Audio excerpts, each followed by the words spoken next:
What is up, everyone? How's it going? Happy New Year. Hope everyone had a great holiday season, whatever holiday you guys celebrate. And Happy New Year. Everyone celebrates that because it's a new year. So how's it going, everyone? Bob Doc, we got in here. Wayne, Marty Vision, Mike, Steven, how's it going, everyone? What is up? We'll let some more people gather in. First live stream of the new year. Hope everyone had a great holiday season. Some people are back to work already. Some people aren't. If you went back to work, hope you had a great day at work. And life is great. Life is great. So Bob, what is up? Wayne, how's it going? Marty, Mike, Steven, Jake, Joe, Bob. All one name. What is up? How's it going, everyone? So holiday season for us, man. We did the live stream. I believe after Christmas, we did a live stream. Are those dates right? I think we did. It was after Christmas. Yep, on the 26th, I think we did one, or sometime during that week, we did one. And then now this is the first live stream of the new year. Plan to do them once a week, maybe potentially twice a week if we can get a different type of vibe going on. So it's not just a lot of Q&A stuff. Maybe, you know, once we get down to Tampa area, if I get a press vehicle that you all like, maybe I could do a live stream with those vehicles sometimes or something like that. But as of right now, we will do live streams once a week here on the channel. I'm sorry, I'm trying to get comfortable right now. We will do live streams once a week on the channel. If I go to events and stuff, I'll just, hopefully if they have good Wi-Fi or something like that at the hotel, I'll be able to do a live stream for that. Or, you know, if I go on vacation, maybe got a trip to Mexico coming up. If that's still going on, I'm not sure if I'll live stream while in Mexico, but, you know, it'll still be good. So live streams once a week, we'll be doing that. And then I made a little update video for 2024. And as I posted it, I kind of realized that I think I messed up because like I didn't really talk about everything that we'll be doing on the channel and how the channel will change just a little bit this year. It'll still be, you know, typical this type of fashion, not over the top production or anything like that. But we will have more review cars, press cars, reviews coming onto the channel as well. And then obviously our own vehicles that we get here on the channel to showcase with you guys. But everyone jumping in, Lord, Daniel, 67 Sportswagon, what's up? Frank, how's it going? Dr. Riblet, how's it going? Everyone up in here. So if you guys are new to the live streams, I don't think a lot of you are. I see a lot of these names in every single one. Basically, just shoot a question. If you have a question, whether it's Toyota, life, anything, whatever questions you got. I don't have any moderators, so don't be a loser in the chat. If you do, I'll just ban you. I've only done that to one person because they just went off. I'm like, what the F are you even doing, bro? But yeah, everyone be cool, and we'll just get into questions and stuff. So happy New Year to everyone. Welcome to 2024. It's another year. I don't believe in New Year's resolutions. I more believe in goals and setting them for yourself and trying to execute them throughout the year. So just make sure you guys do that and just be a better person this year than last year with whatever you got to do. So Wayne, what is up? We'll start with yours, man. Hey, John, the Tundra double cab is embarrassingly small in the back seat. There is no leg room, almost forced to get a crew cab. What are your thoughts of the double cab? I 100% agree with this. The back seat space of a Tundra double cab is horrendous in this new generation. It's literally like it's worse than the Tacoma, honestly. It's worse than the Tacoma back there, in my opinion. So if you're going to be carrying around any sort of people, friends, anything like that, I would 100% go into a Crew Max if you can. It's very, very small. Stephen says, saw a double cab today picking up my Limited for the fuel line temp fix. And yeah, it looked a little bit weird, probably answering Wayne's question. Yeah, so my Tundra is actually in the shop now. It's back at the dealership.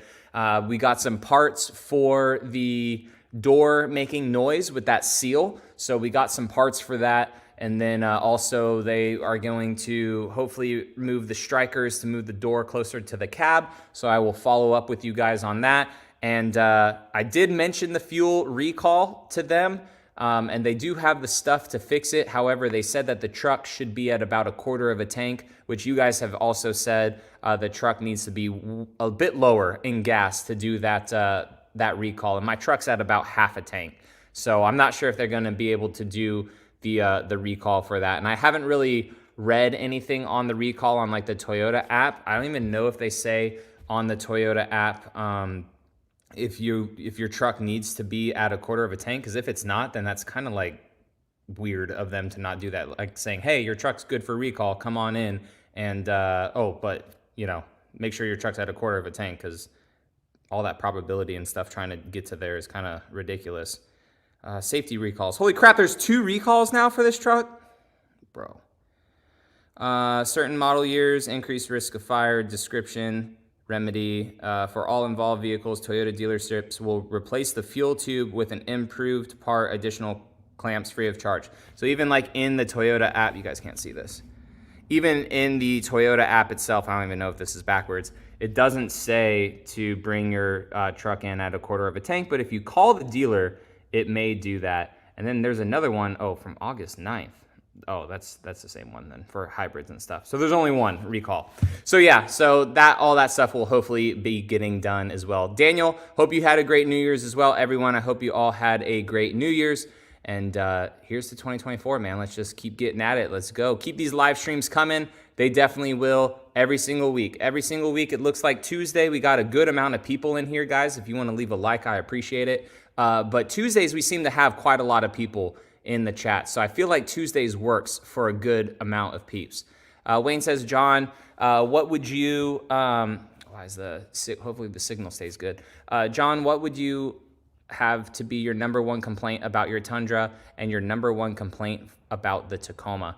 So this Tacoma, we'll do this one first because I own it, is just the lack of power. Like, it has power, but it's just not the strongest of engine. My 4Runner's 4.0 is just a better driving engine. The 5-speed's better. The powertrain of this Tacoma, I'm just not the biggest fan of.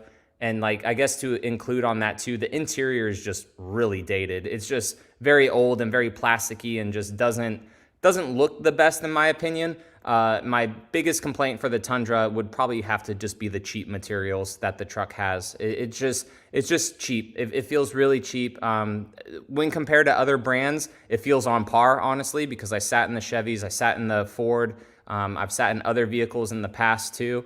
But I just feel like the Tundra just has too many cheap materials. And it just seems like when a rattle on that truck is fixed, or I like notify, or I pinpoint like what is rattling and like what is a potential fix, then something else starts to rattle. And I'm annoyed with rattles in vehicles. I know it's a truck, it's not a freaking Rolls Royce, but it just seems like it's always something in the interior with that truck. But it's solid, but at the same time, I may just be overly picky. I don't know.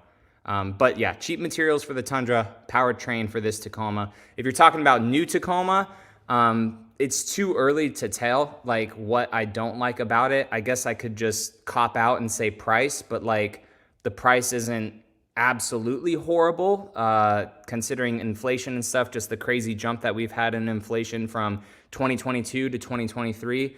Like, that inflation was just stupid for 1 year. And then for Toyota to develop a whole new vehicle, the R&D, the amount of money that goes into it, and then to try to make it somewhat affordable still for people, but also to recoup their money on the back end with that truck too for a volume seller for them. Like, I could say price, but like, it's not insanely expensive. But yeah, but time will tell. Once we get our hands on it, I'm sure that there may be some stuff that I like a lot, some stuff that I don't, and I'll definitely make follow-up videos for you guys on that. Tom says, enjoy your channel, picking up my new 24 Limited Tundra this week. Heck yeah, dude. Do you something Toyota has finally fixed the nagging issues for the window rattle and noise? Nope, they definitely have it. There's people that have DM'd me saying that they just bought a new 2024 and they have their issues, or people that have 2022s that their windows are, it's actually the door, it's the seal of the door. We've pinpointed that at least. I cannot get comfortable right now. I think I pulled the Tacoma too far in. But people with 2022s, they say that their trucks were super solid. Like when I had the issue with my white truck, and then they DM me and they say, oh, my truck's doing it now. So I think it's something within the seal and the doors, like getting a little bit looser over time or something like that. And it just it potentially has to do with how that door seats to the truck. But my truck is in the shop right now. So we will see how everything goes when they figure all that stuff out. So I'm going to have to skip a couple questions. And guys, if we get caught up and you have another question, just go ahead and send it again. But we're about 8 minutes behind. So I appreciate everyone in here. Everyone that's just now jumping in, Happy New Year. Hopefully you guys had a great holiday season. It's been awesome so far. 2023, I made a little update video on the channel. We didn't hit the subscriber goal of 100,000 this year or this past year in 2023. However, views wise, watch time wise, everything was up like 70+%, which was absolutely awesome. It was so cool, so awesome, which also translates for me for it being a job too. The revenue was better as well. And it's just awesome to see it. We did have more Toyota events, good stuff with the Tacoma, good stuff with the Land Cruiser. So it does help to have that stuff, right? But still got to work hard and make the content for you guys. And I doubled up on content. I made almost twice as many long form videos and short form videos this past year. So, but Apples to Oranges says you think that the 24 Tacoma will not sell at the lot. Dealers have a few SR5s for sale for $48K. They're gonna sell. They're gonna sell. The early adopters that want to spend over MSRP to get the trucks, they will. But those trucks, they'll sell, and they'll have a whole bunch of them out on the lots just like they do the third gens. It's going to be a big volume seller for them right now.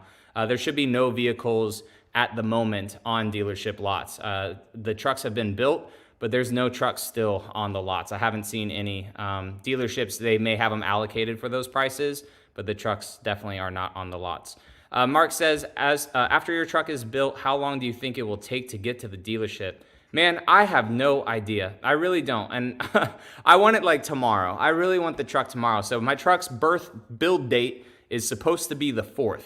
So it's going to be the 4th of this month.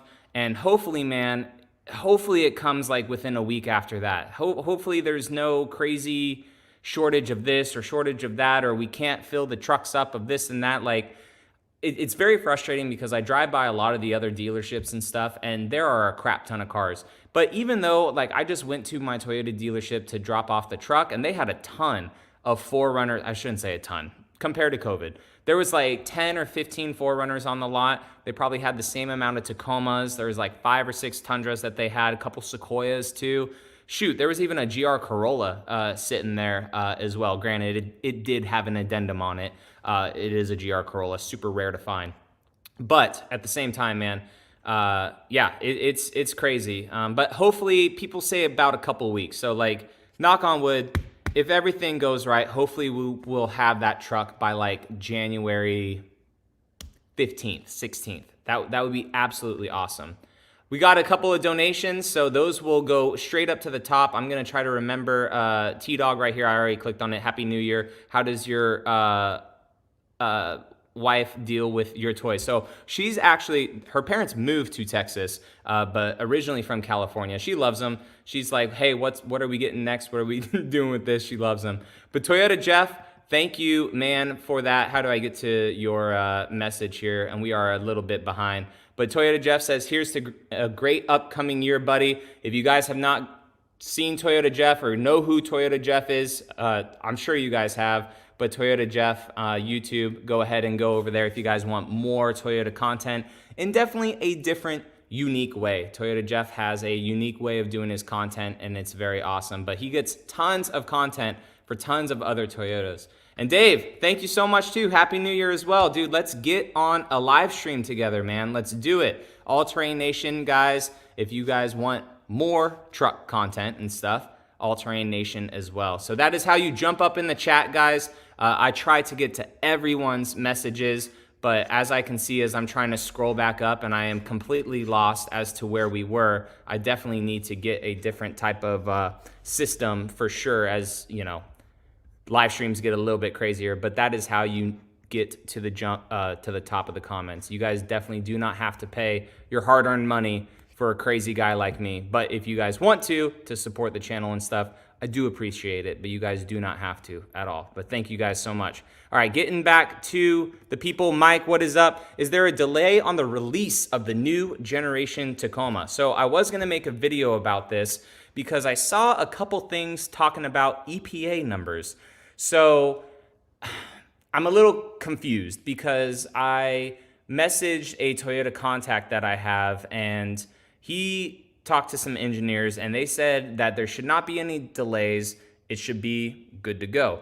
And with that, he said that on Toyota's site, even though it says EPA estimates are done by the manufacturer, to his knowledge and to their knowledge, the EPA numbers are solid. They just haven't been officially filed yet. But they said that they should be good to go. So I don't think that they are delayed. I know TFL made an article about it. A couple other people have made articles about it. But to my knowledge, from what I asked them, it sounds like they're just full steam ahead. The trucks have been built. The trucks have been waiting, I think, to just get a lot of them instead of just like a couple, to get a lot of them from Mexico over here in the first wave. Hopefully my truck then just makes it on that first wave. We shall see. But yeah, to my knowledge, there have been no trucks really transported from the plant in Mexico here to the United States. What's up, everyone? BT Dangerous, how's it going? Everyone jumping in, I appreciate it. Hope you all had a great New Year's and holiday season. Alan says, I just moved into a new property. Hey, congratulations, man. That's awesome. It's amazing how much my 4Runner and LX 570 can stuff in it. Dude, that is 100% true. That is so true. So being in the military, when I was in the military, we moved 9 times in the last 10 years, I think. 9 or 10 times, I think it was in 10 years. So that was crazy. But when we moved to Florida, so we drove to Florida in my Silverado, and we towed my wife's Corolla on the back of that. Whatever. Long story short, we don't have any of those vehicles anymore, right? But then when we got the 4Runner and we were living in an apartment, and we bought our first house here, our first house for Florida, we bought our house here in Florida. Dude, you could fit so much in a 4Runner. It was crazy. I didn't even rent a trailer or anything like that. It was insane. Actually, no. I did rent a trailer.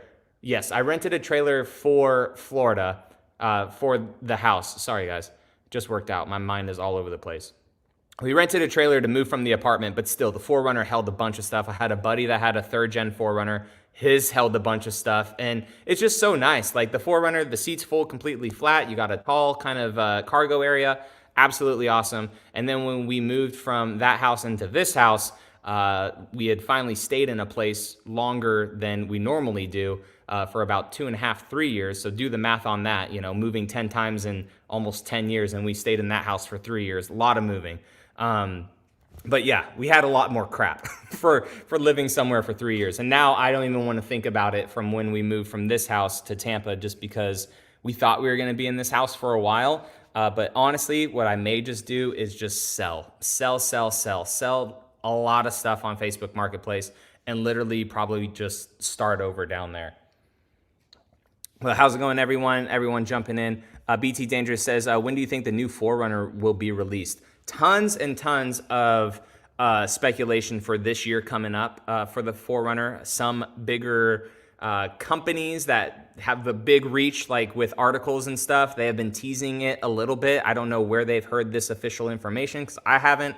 However, a lot of them are saying it's going to be this year. And if that's the case, I would just follow the Tacoma timeline, right? I would just follow the Tacoma timeline that we had last year until we start seeing teasers, but we'll definitely let you guys know on that. Curious, did you serve in the Marines or Army? None of those. I was Air Force, actually, or Chair Force, as people like to call it. But I was an avionics technician on the F-16.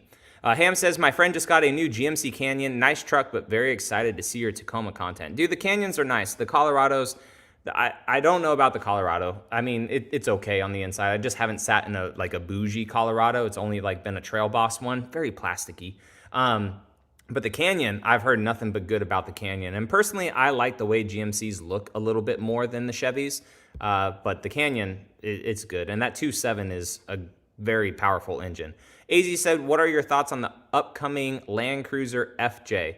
I don't think that if you're talking about just the new Land Cruiser, I like it. I like it a lot. I can't wait to showcase it for you guys, drive it, and hopefully have one just for long-term content for you guys. So I personally like it. I think I like the GX a little bit more. Granted, I've just had more time with the GX recently compared to the Land Cruiser, but I do like the interior dash of the Land Cruiser, a little bit more than the GX.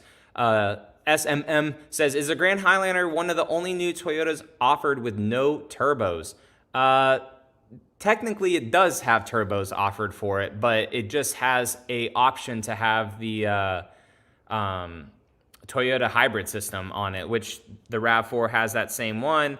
The Camry, the new Camry coming, has that hybrid system. The Toyota Sienna has that hybrid system. The Corolla. So, I mean, there's tons of Toyota vehicles out there that don't have turbos. I actually think that there's more hybrid Toyotas out there with no turbos than there is with turbos. Really, the only turbos that Toyota has, I think, is the Grand Highlander for the 2.4 or the Hybrid Max. You have the Crown, Tacoma, Tundra, and Sequoia. I think there's only 5 for that. So we are a little bit behind on comments, guys. So I am gonna skip a few, and I'm sorry about that, and sorry if I lost you guys a little bit. But we do need to skip a few because we're like 15 minutes behind. John, does the new Tacoma have a comfortable back seat for small adults / children? 100%. If they're small, it's okay. I mean, I'm 5'11" and I fit in the back all right. It's a mid-sized vehicle, so it's not going to be absolutely crazy. It is a mid-sized truck, but, you know, if you're just cruising around town or something like that with the vehicle, it shouldn't be that hard.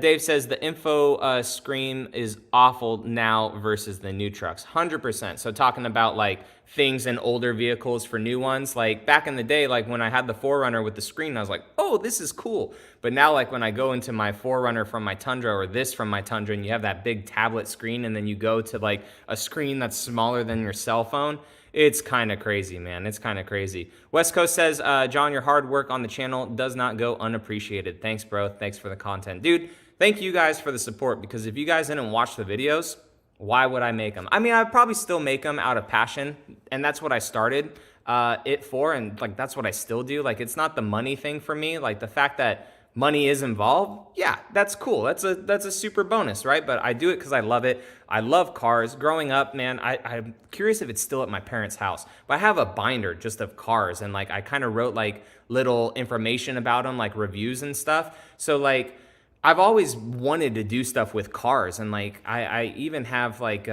something I wrote on like as a kid, like what do you want to be when you grow up? I was like my own boss, obviously, but like something to do with cars.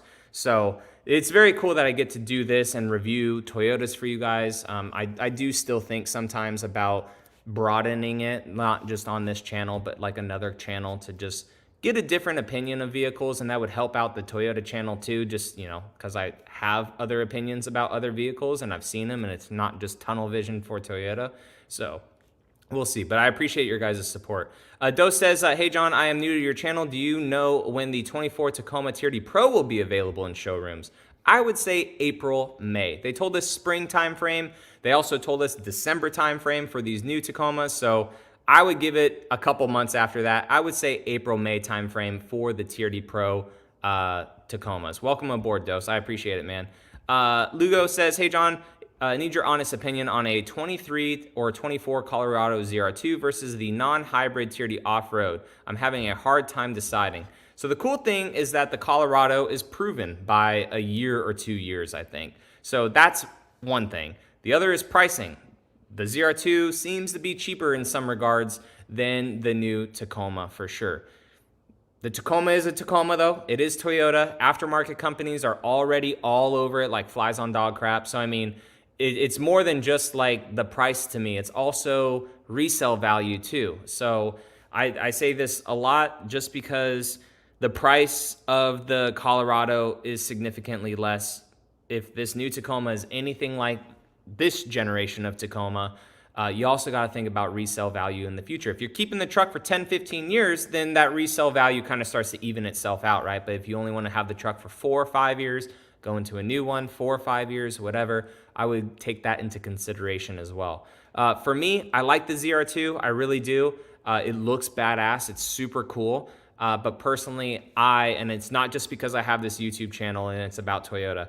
Personally, I would not buy a mid-size Chevy. I would get a Duramax if I was going to go back to Chevy or GM and just get a full 2500 truck. But I would personally pick the Tacoma over the ZR2. I like the motor of the ZR2, that 2.7. It sounds good for a 4-cylinder. The turbo sounds great. It's super powerful. But I would pick the Tacoma personally. And it's not just because of this channel. It's just for those reasons I already mentioned. Tony says, do you think you're going to regret not waiting for the Trail Hunter? Honestly, no. Depends on when the truck gets here. But honestly, no. I really do think that the Trail Hunter will be great.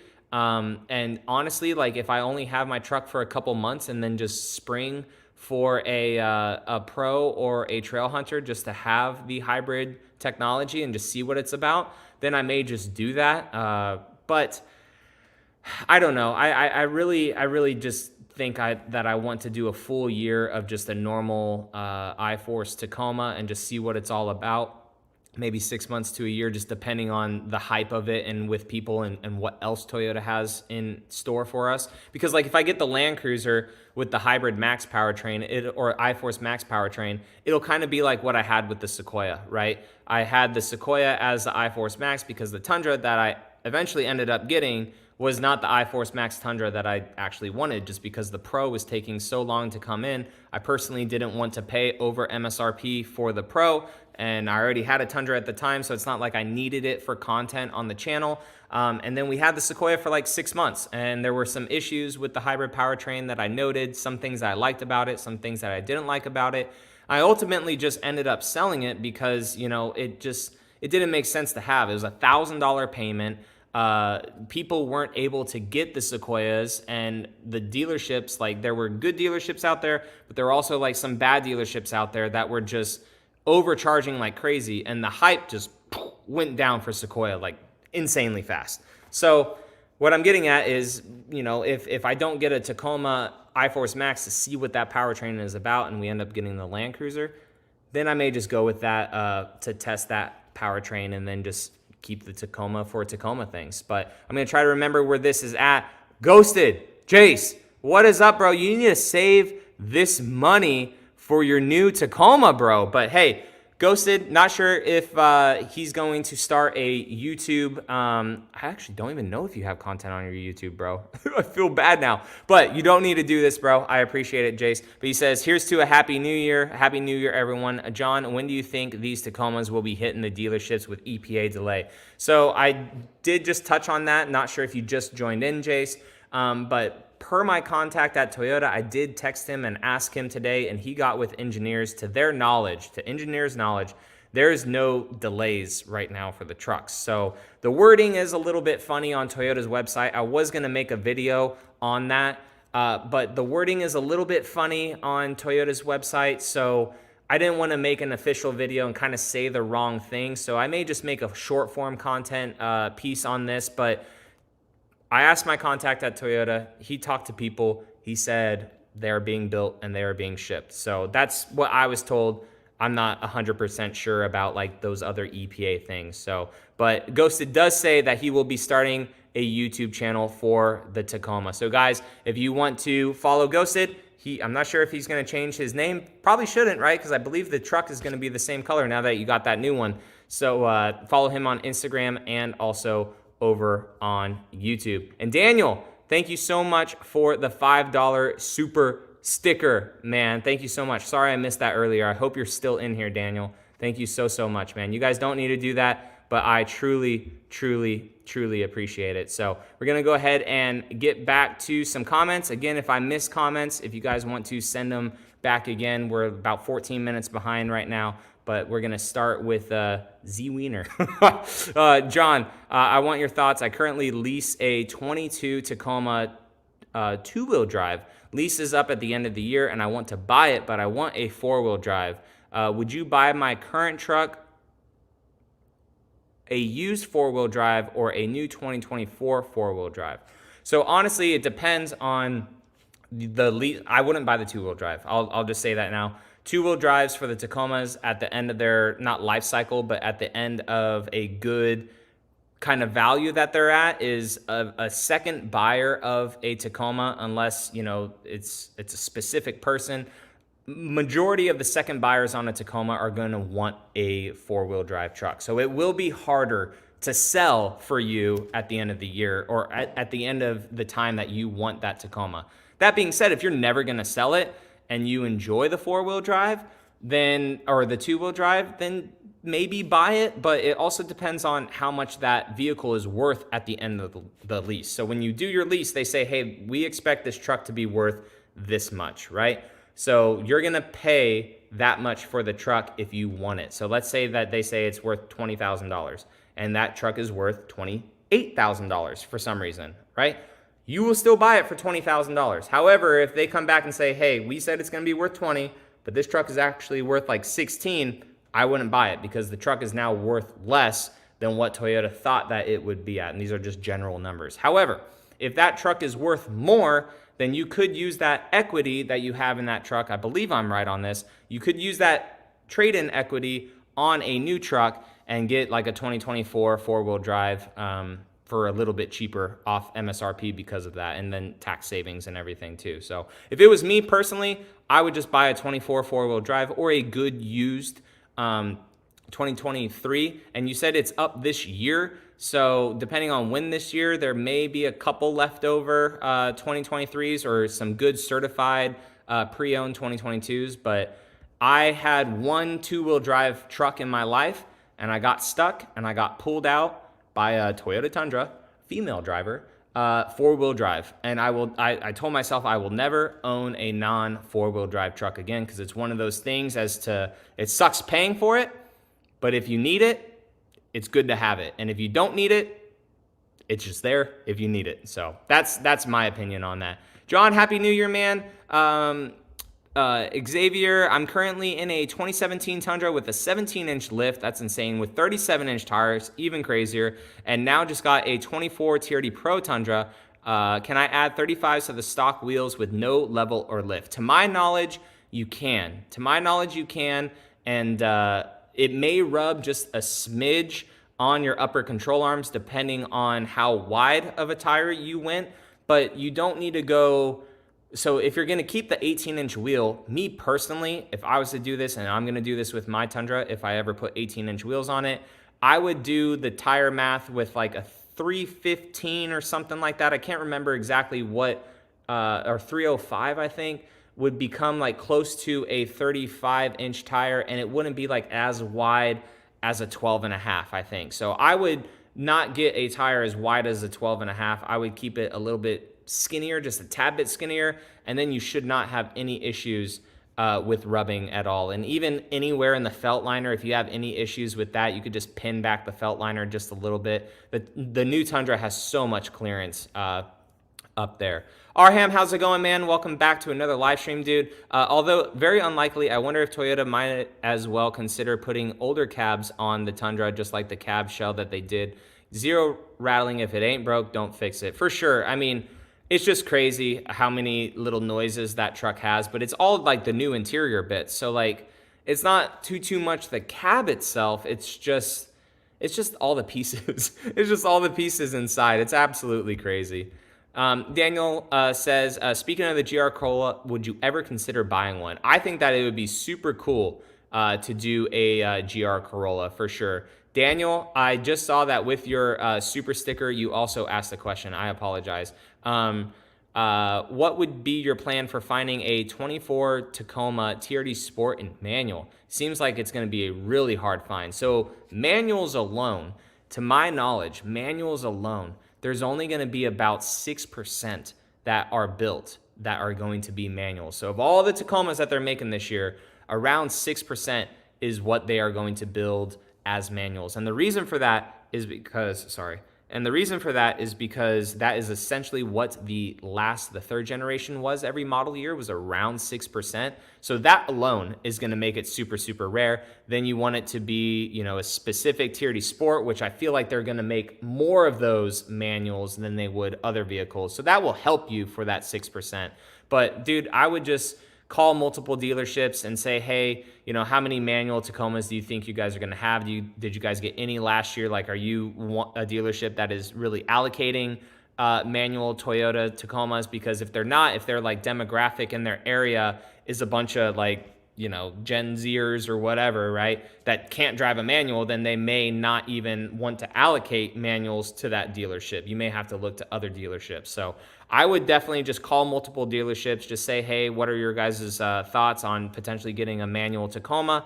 Do you think I should put my name on a list? And that's just the crappy way that Toyota works, unfortunately, is getting your name on a list for allocation and having to put a deposit down.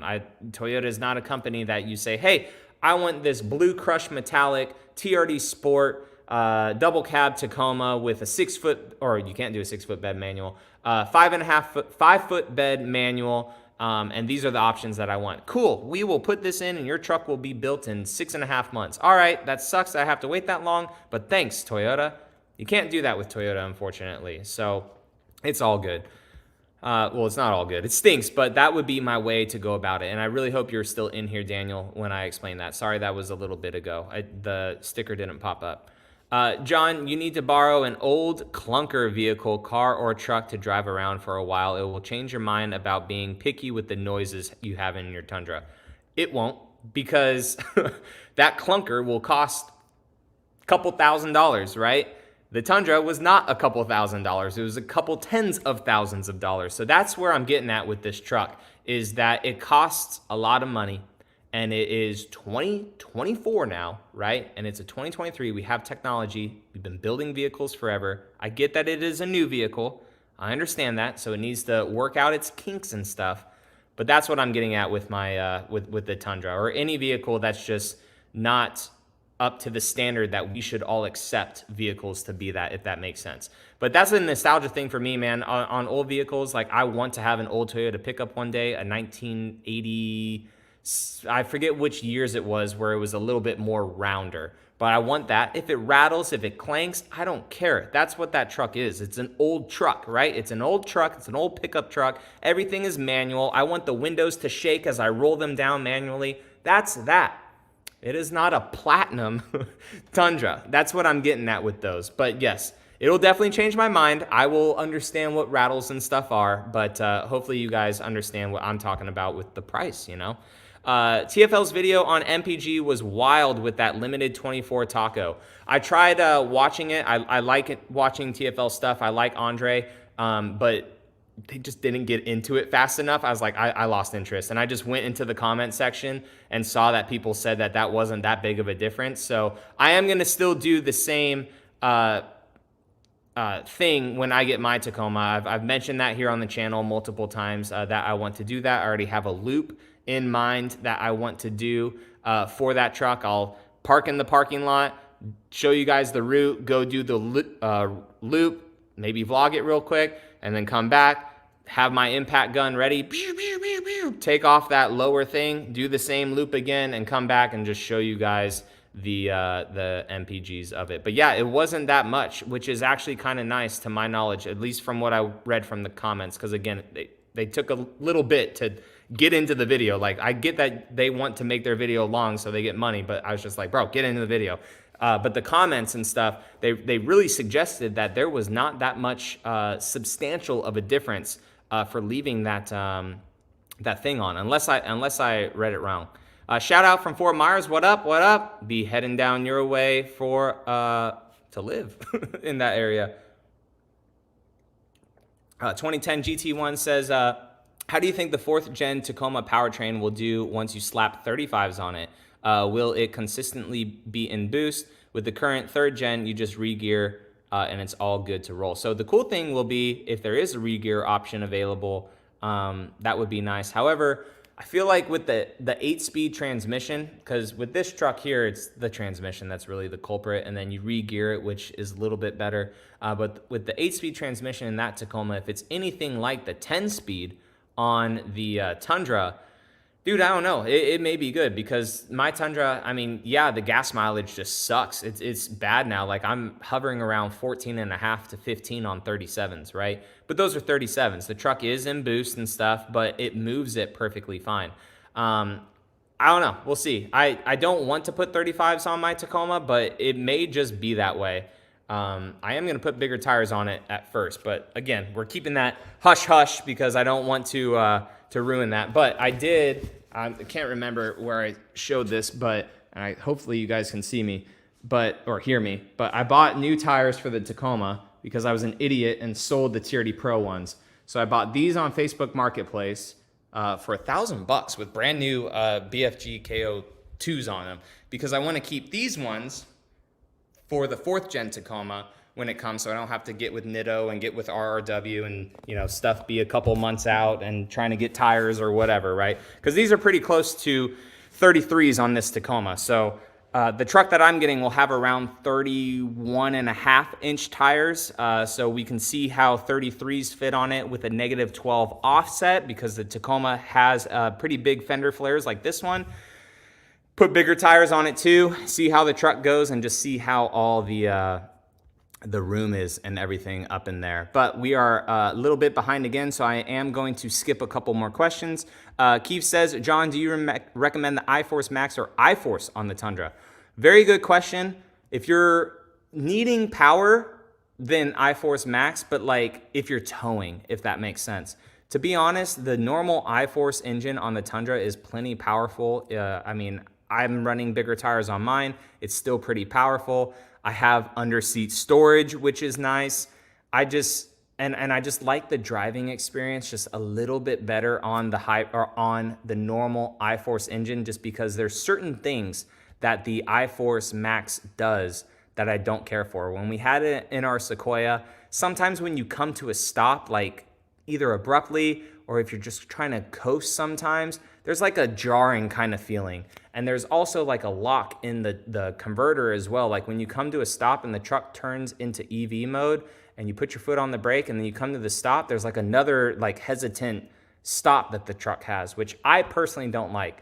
I was talking with Craig, the powertrain engineer, and I'm like 95% sure, I can't remember, but I'm very certain that he said with the Tacoma, it doesn't have that. So I'm not sure if they fixed some things with the Tacoma, obviously, then that they couldn't do with the Tundra. Maybe it's a 10-speed thing versus an 8-speed thing.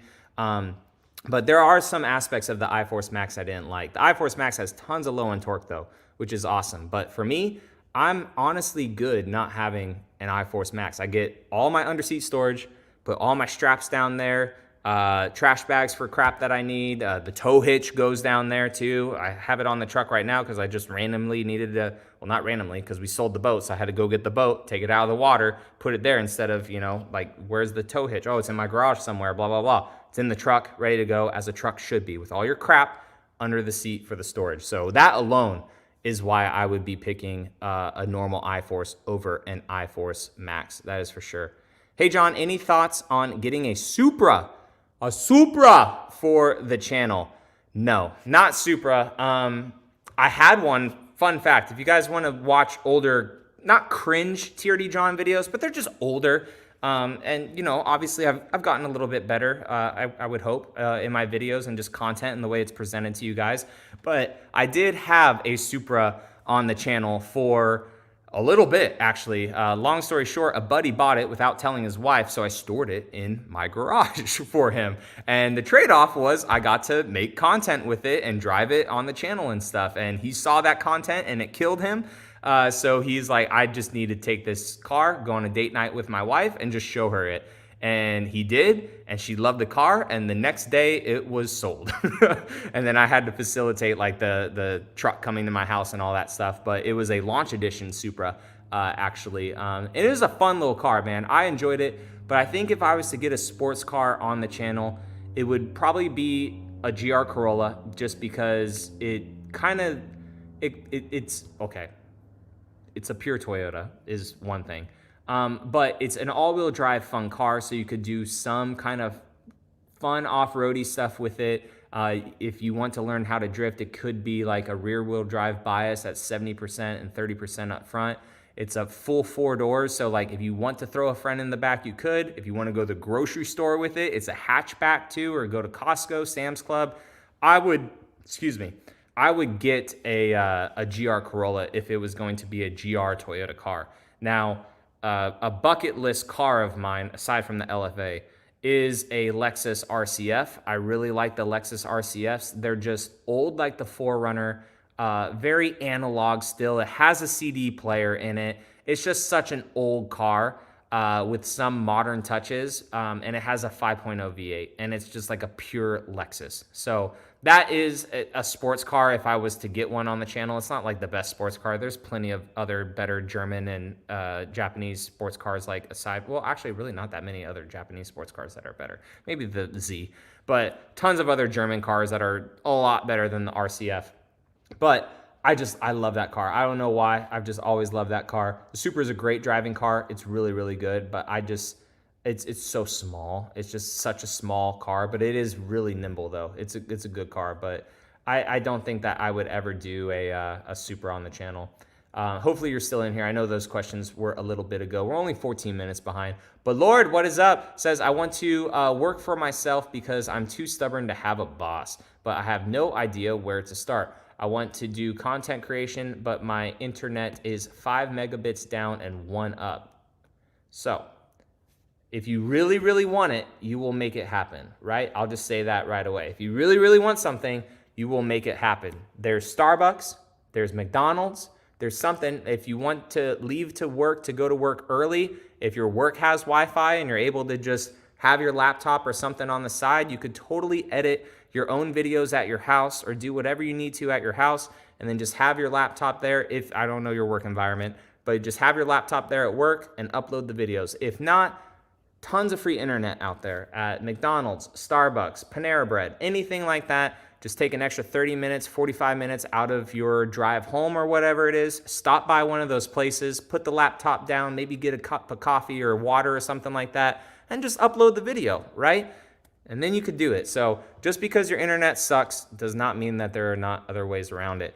As for where to start, just start. Just start doing it, get your following. And basically what I did when I got out of the military was the content creation and real estate. So there's multiple things going on in my life. But the things that made me work for myself started to creep to what Uncle Sam was paying me, and then eventually started to outpace what Uncle Sam was paying me. So that was the click in my head to realize like why I wanted to change the job. So you also got to think of your benefits and everything like that, healthcare, all that stuff as well, right? But those would be the two things. Free Wi-Fi everywhere. Don't make that an excuse, and just make sure that that money is going to start to get close, because obviously you need money to live.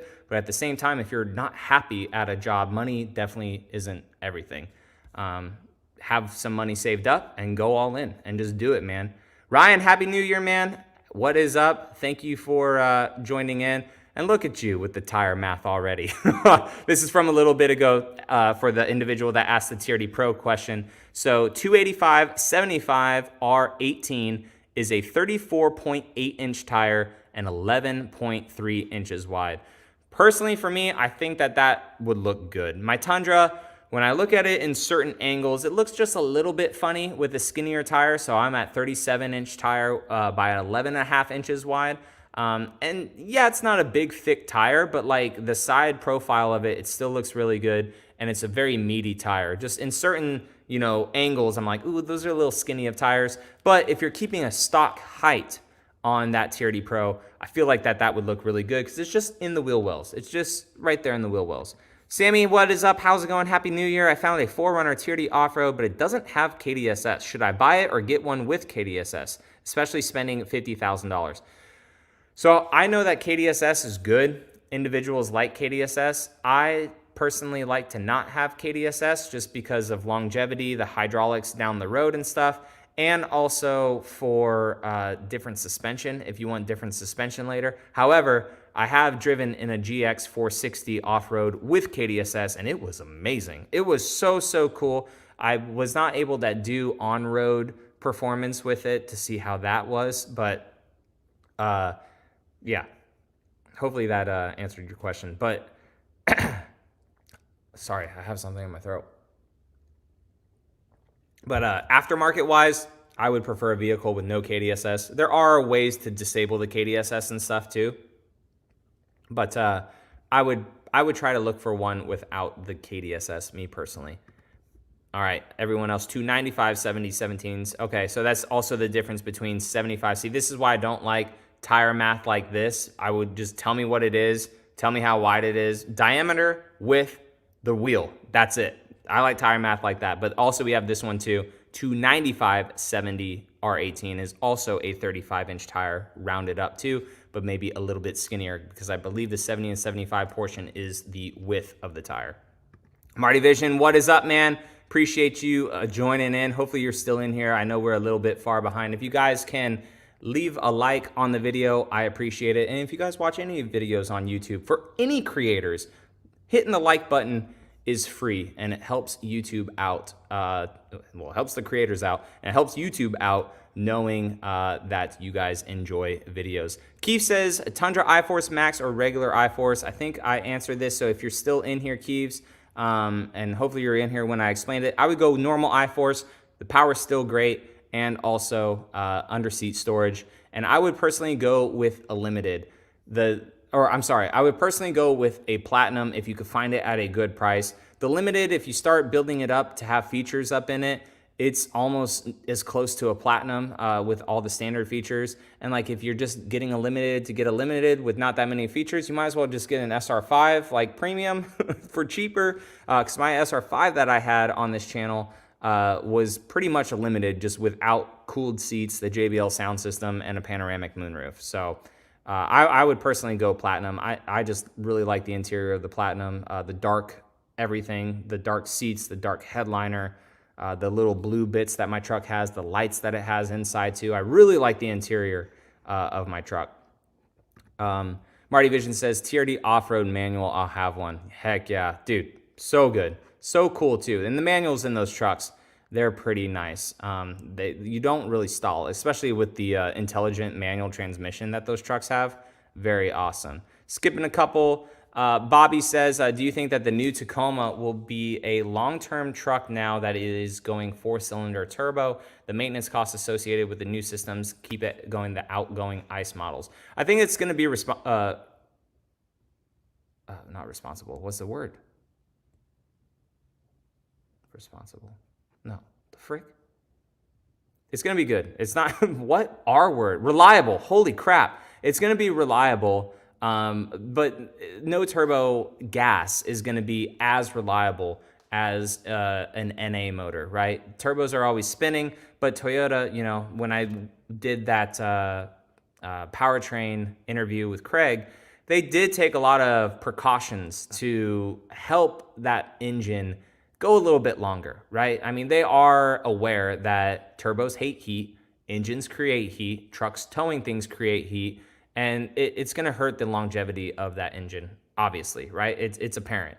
But how long it will go, I don't know. I mean, if you plan on keeping the truck, you know, and you buy the truck and it's however many thousands of dollars, and then it's still good after 150,000 miles and you don't have a car payment anymore, it's gone 300,000 miles, and now you have an issue with it, right? So you went 150,000 miles with no car payment. Hopefully, you know, you're putting a little bit of money in the bank on the side, just in case anything happens. There are extended warranties that you can continue to buy with vehicles as well. So, I mean, eventually, like when stuff will go out on a vehicle, hopefully it's at that time when you don't have a car payment, right? So that $700-800 that you would have saved per month will really help you out in certain things. Like, it does suck paying and fixing things, but like nothing is perfect forever, right? These things eventually fail. So even my OG beast of a 5th gen 4Runner, right? I had some issues with it. Turns out it was just the battery, but I had to pay $125 for a new battery, right? And there was another thing. It was like a fuse somewhere. But it's just like vehicles do require maintenance. They require some parts to be changed. They can't all run forever. I wish they could, but they can't. John, I already answered this one. Hennessy Performance did a 2025, Tacoma TRD Pro Baja Edition with 1,200 horsepower and 1,000 torque. Would you buy? I was like, what? Dude, that'd be insane. If it's a Tacoma TRD Pro with 1,200 horsepower, why not? But that would just be ludicrous. That would be absolutely insane. Dobby says, just saw a 90, nice profile picture. And I just saw a 96 Toyota Land Cruiser diesel for sale online. It was a diesel. Does anyone know if Toyota diesels are reliable as a gasoline engines? I believe they are more reliable than the gas engines, Dobby. So I would scoop that up. Eric also says reliable for that. So yeah. Do you recommend getting the 4Runner TRD Pro? 100%, Eric. It is going to go down in history as a very good vehicle and a sought-after vehicle. The prices will obviously continue to go down as the vehicle is used, but I would always recommend a 4Runner TRD Pro if you can afford it in the first place. I will always recommend a 4Runner TRD Pro just for resale value, for just everything, man. Bobby says, do you think... Oh, sweet, we're caught up. Do you think that the new Tacoma... Oh, I already answered this one. Jesus, guys, I'm sorry. Tyler the Gamer says, hey, John, how you doing? I went to my local dealership with my parents today and saw the new Toyota Tacoma and the new Toyota Tundra SR5 Limited. Dude, if you saw a new Tacoma, then I am a liar, and I thought that none were at the dealership. So send me a picture or let me know what dealership that was for the Tacoma, because I knew that they were built. I didn't know that they were shipping any of them yet. But let me know, man. That's awesome. I'm glad you got to see it, though, if that's the case. It looks just like the Tundra. It's kind of crazy. But a Tacoma in its own way. Marty says, thoughts on leasing over purchasing in today's market? I've leased at least my last 4 vehicles. Great feeling with no worries about flushing money down the drain. So we've leased in the past, and I've purchased vehicles, obviously. I haven't really looked too far into leasing because now for me, for YouTube, I don't want to be tied up in a vehicle for 3 years or 2 years, whatever like the lease term is. So I would prefer to buy the vehicles, especially too because most of my vehicles myself, I modify because companies will reach out to put products onto the vehicles, and I just don't want to do that with a leased vehicle. I know that you can, but I just really wouldn't want to. I think right now with how high rates are, leasing may seem a little bit smarter just because they may hold their values a little bit worse than if you were to purchase it, right? Like you're gonna purchase an expensive vehicle at a crazy high cost. And then, I mean, we're already seeing it with the new Tundra with just how expensive the trucks are, and then no one wanting to buy the trucks too.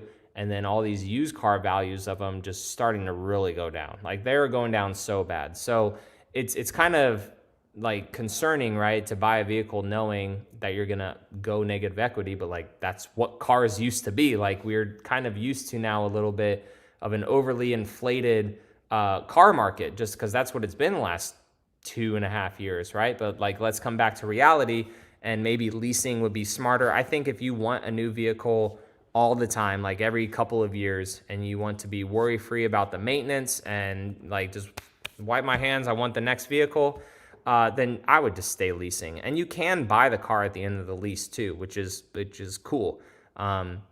Personally, for me, I would always just buy, unless the tax accountant says, hey, you may want to consider leasing. It may be better to just write the vehicle off monthly, but I just write them off at the end of the year because like the Sequoia, that will be a full write-off. The last Tundra would be, or this Tundra or Tacoma or Tundra would be a full write-off too, like because then I'm going to sell it the next year. It just all depends on your life and how everything's going with that. But I don't know. I'm sure I didn't answer that question. It was all over the place. Alex says, what is the main difference driving with and without IMT activated? Does IMT also feel different when shifting through the gears? So IMT stands for Intelligent Manual Transmission. It's basically like you're not really able to stall the truck, which is pretty cool. And what it will also do for you is it doesn't feel different while driving. The clutch is still the same and it's still shifting the same. However, it will rev match for you too. So if you think you're gonna be shifting or downshifting at the right time, if you're not, the computer in the truck will optimally rev match the truck, so you're always kind of in good peak torque, I guess, for it, if I'm explaining that correctly. When I was driving the truck and I downshift, it like rev matched for me to like stay at a good RPM as I shifted instead of like it bogging down and stuff. So because I wasn't used to shifting and whatnot. But Tomei says IMT is fun in my Corolla. All it does is rev match on downshifts and upshifts. Correct. Yeah. So it will rev match on the downshifts and upshifts, like I said. And when I pressed it on the Tacoma, it really made it super hard to stall. So I was able to like just lift the clutch pedal up and off of the truck without putting any sort of gas on the truck at an incline with the Tacoma, and it like chug, and then it started going. So obviously you can't just pull off the clutch and, oh, hey, go truck. Like you can't do that. But it really made it dang near close to stall proof. Like I still stalled the truck, but it makes it like very, very hard to stall the truck. No problems, Dobby. Tyler says, what do you think the MSRP prices on the new Toyota Tacoma are? Toyota actually has them on their website, man. So they're all over the place. Everything from $32,000 all the way up to $56,000, depending on packages and all that stuff too. So they're really all over the place. But you know, dealerships are gonna charge over MSRP. There are dealerships that are charging at and under MSRP, but they're really all over the place for the new Tacoma. Everything from somewhat affordable at like low 30s, all the way up to just insane full truck pricing.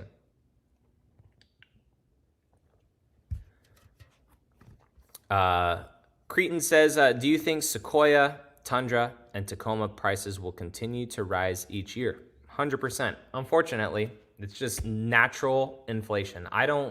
Since I've been doing YouTube, I don't think that there has been a single year, and I've been, haven't been serious on YouTube until the last couple years, right? But every year that I do, like, hey, the new 4Runner configurator is live, or hey guys, the build and price tool is live for this or that. There's never been a year that the trucks did not go up in price, whether it be the actual MSRP or whether it was the shipping and destination and handling. Vehicles have always gone up in price. Everything always goes up in price. Daniel says, I really wish the new Tacoma had a handbrake. Electronic e-brakes are dumb on manuals. Yeah.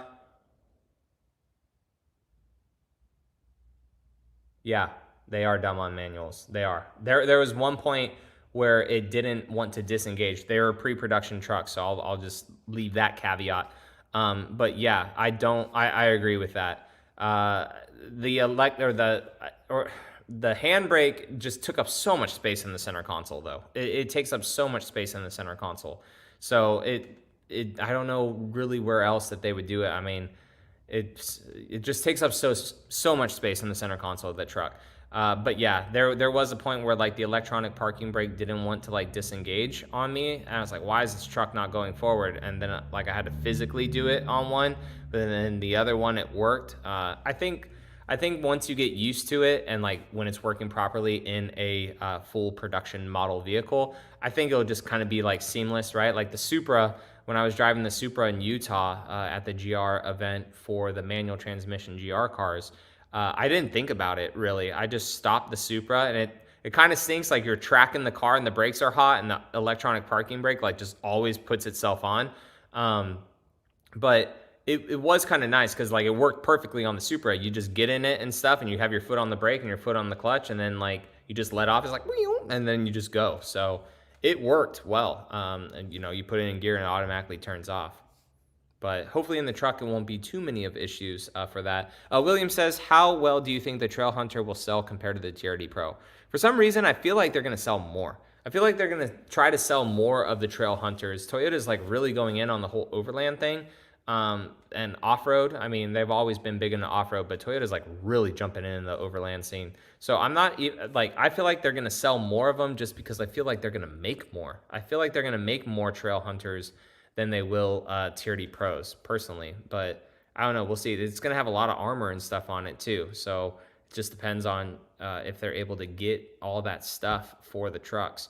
George says, not sure if you have answered this. No worries, man. People are jumping in and out of the live stream all the time. It's all good. If you guys, before you leave, want to leave a thumbs up, I'd appreciate it.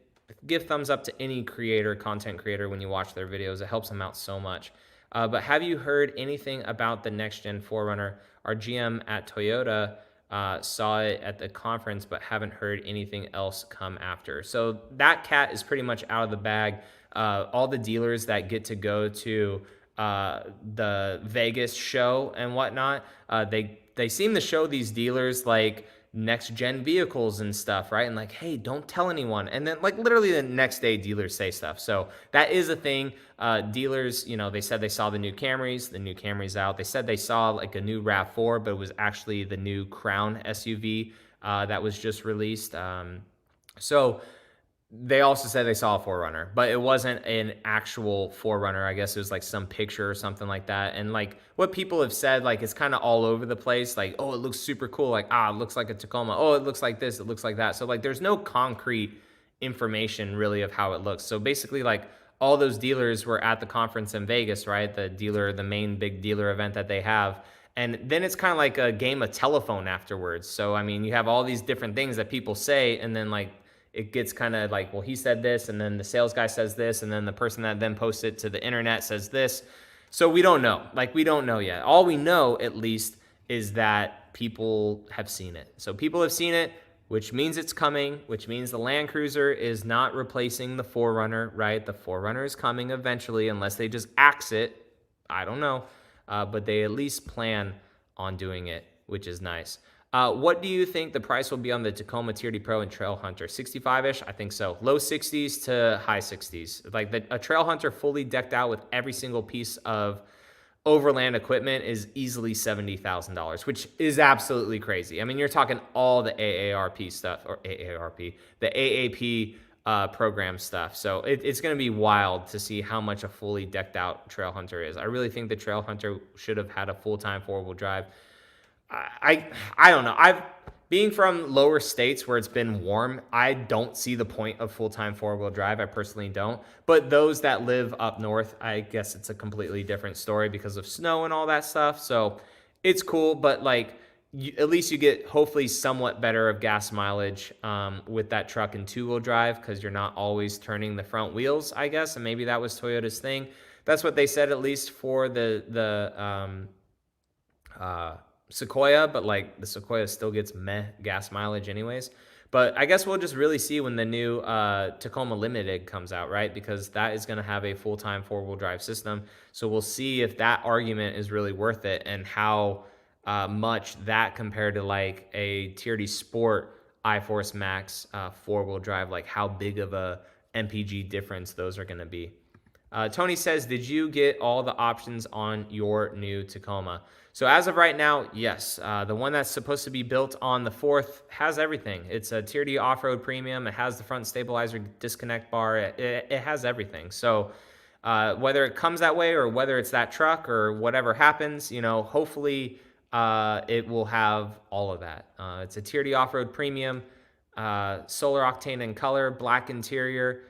So it has the 14-inch screen, the heated and ventilated seats, the MTM system, which is the full 360 camera view. It literally has all that stuff. And like, do I want all that stuff? Like, I don't want it, but I just figured, you know, if I wanted to allocate a truck early and have a dealership find a truck early, like it should probably have hopefully everything. And it seems to have worked because January 4th is the build date, which is very, very early in the build cycle. So hopefully it comes fast, man. I just want it so bad. I want it for content. I want it to just be over the whole buying process. Like, it's not like I don't like the buying process. I just hate this in-between of cars, right? Like, this Tacoma build is essentially done. Like, there are more videos I can make with it, right? But like, I'm already planning on trading it into the dealership because the price that they gave me plus the tax savings is better than what I would get private party, unless someone wants to pay me 47 grand for it. But what the dealership is doing for this Tacoma plus the tax savings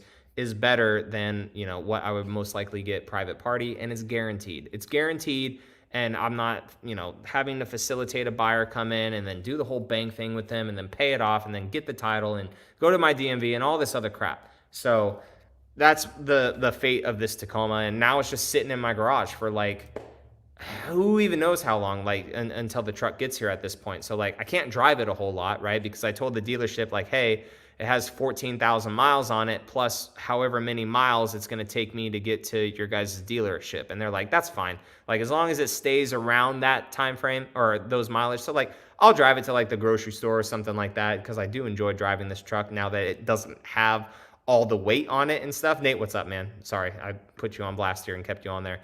So like I enjoy driving this Tacoma and stuff. Now that it doesn't have the weight on it, it's a spunky little truck. Like especially with the throttle enhancer in it by Shift Power USA. Like it's a spunky little truck. I did take the air intake out of it and put the stock one back in it, but I enjoy driving this Tacoma. But I just can't drive it a whole lot because I do intend to trade it in and stuff. So I just don't like the whole in between process of buying the vehicles and selling them and stuff. Like I just wish that stuff was a lot easier to do that. But it's all good. Where's Nate? Nate was right here. Harrison says, hey, John, my buddy has a 23 Tundra Pro and I have a 24. We both have the same back window rattle. Do you know of any fix yet? It's annoying. Also, the dealer markup in Cali is insane. Bro, everything in Cali is insane. Cali is a beautiful state, man. Like, there's not many things or areas or places, I should say, with just absolutely perfect weather. You can go to the beach, you can go to the mountains, you can go to the desert, and you can go to the forest all in the same day. Have insane food. California is amazing for that. California sucks on like so many other levels with certain things, and don't even get me started on the politics in that state, but it's crazy. But I personally haven't heard any fixes for that yet. Thankfully for mine, my last two trucks, like I have not had that issue, but there have been a good amount of people that comment about it. So not that I want my truck to have another like window rattly or rattle issue, but like if it does, dude, I'm definitely 100% gonna go to my dealership and not put it on blast, but make another video about it because that last one got Toyota Corporate's attention for the front doors making that shuddering sound. So hopefully, that will be good. And then if the more and more people like you and your buddy need to go to your dealership, maybe you go to one, and if there's another local dealership next to you, or go to the same dealership and be like, hey, my truck's having this issue. And they're like, whoa, we just had this other truck have the same issue. Yeah, let's up channel this stuff.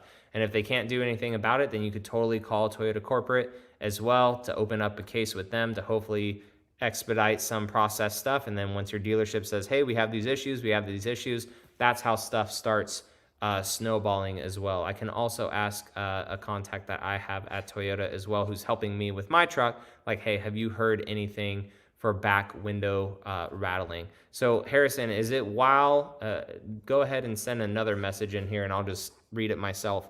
Is it while the window is up or down? Because I know that people's beds kind of make a rattling sound too. I had all my windows down the other day and I heard a rattling sound. I'm like, what the heck is that? But it was my Paragon bed cover because I had opened it slightly. So parts of it were just, I didn't like close it all the way. I just opened it slightly and I was an idiot with it just because I wanted to get home because I had those tires in it. So I had those tires in the tailgate or against the tailgate of my truck, and I just slid the Paragon bed cover and it was just clinking just a little bit. So I thought it was something else, but it's different from the bed. It's a definite sound. Okay.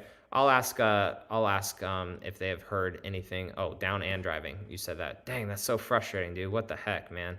That's frustrating. All right.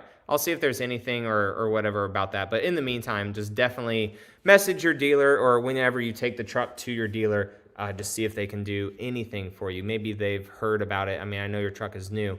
Maybe they've heard about it and they have fixed other people's. JB says, greetings. Do you know what the ground clearance is on the Tacoma TRD Off-Road and the TRD Sport? I can't find any information on it on the Toyota site. Yeah, since we're kind of getting caught up on some questions here, and we've been live for about an hour, I will see if I can look that up real quick. So where's my Tacoma information? Tacoma information.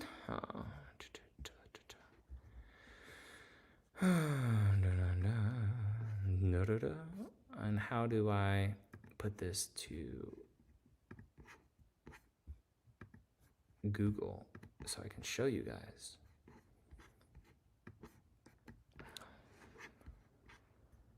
Get rid of that. We'll look at the Toyota Tacoma chart again. So I will go ahead and present, share screen, Tacoma info, share. You guys should see this. Heck yeah, good stuff. And this is how I want to start doing some live streams and stuff too. I want to get a better live stream system that is more interactive and stuff. And when we move to our next house and whatnot, and I have a better setup situation, I'm going to totally deck out the office. It's going to look so sick. But we have all of our gear ratios right here for the Tacoma, chassis and body stuff. Rear coils, double cabs, turning radius. There's a turning radius for people that were curious. Brakes, wheelbase, overall height, departure angles. So here's all of the angles right here. So here's the running clearance is at about 10.8 inches up to 10.7 for what, four-wheel drive. So all these trucks are pretty much dang close to the same. So that is going to be the ground clearance, I believe, if I'm reading it correctly, of the truck. So about 10.8 inches. And here are the different departure angles and stuff like that. And they put it on just the SR5, it looks like. So there you go for that info. And then also here is some other dimensions too. For the width, the length, height, all that good stuff between the wheel wells and everything like that. So, I mean, the dimensions of this truck are pretty dang close to the outgoing model. And then we have the off-roads and stuff too, headroom and all that. Do you believe that Toyota wanted to go to a 4-cylinder hybrid lately, or we're just trapped by the current agenda for this whole crap? So I think that all automakers are in this dumb. So I'm about emissions being a little bit better, right? But the forceful way going about it is kind of ridiculous, especially the force for EV stuff is just totally not sustainable. But Toyota was definitely forced into that corner, and they don't like to. So the way that other auto manufacturers were going around it, right, is they were just paying fees. They were paying fees and stuff, and basically Toyota got richer because they weren't having vehicles that went against these new standards. So Dodge would be like, hey, Toyota, can I buy some of your shares so we are compliant? Yes, sure. Boom, bought the shares and all that stuff. You can look into all that too on how companies do that whole cafe tax thing, I believe is what it's called.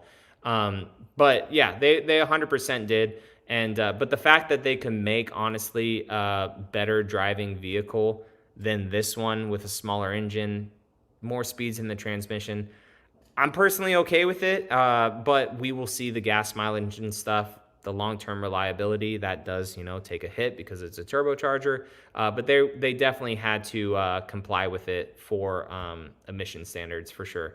I mean, it's really what makes sense. But also with that too, with it being a 2.4 turbo, a lot of those components, or 54% that are in the Tacoma, are going to be in a lot of other cars. So from a reliability standpoint, to have a 2.4 in a good amount of vehicles, and they're able to apply it to a truck, it's just less things that they have to build, less components that they have to do, less components that are for failures down in the future, because if it has an issue in this one vehicle and it has it in all the vehicles, boom, they fix the component, right? Instead of it just engines not being super reliable. Hey, John, would you ever buy a Toyota Stout if they made one? 100%. I would love to have a good little truck that gets 35 miles per gallon if they put a Toyota hybrid system in it.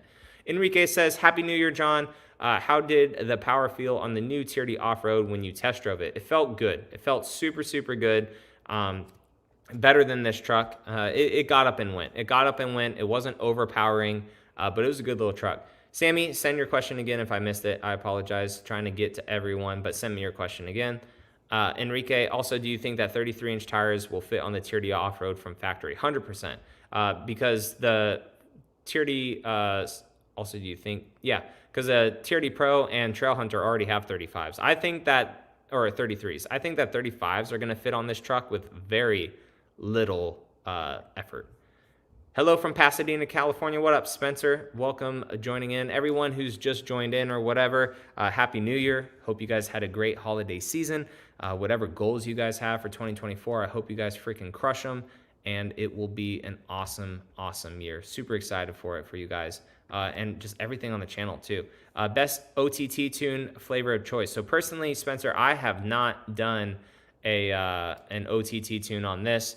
I don't know. I personally don't know. I know Chloe, if you guys have watched her videos, she has a Tacoma page as well. She actually did a really good one to where it was OTT tune versus, I believe it was OTT, versus a pedal commander. And she took them on the truck and off the truck and all that stuff. So she has a really good breakdown video of that if you, excuse me, if you want to learn more about the OTT tunes. But personally, I never did it with this truck.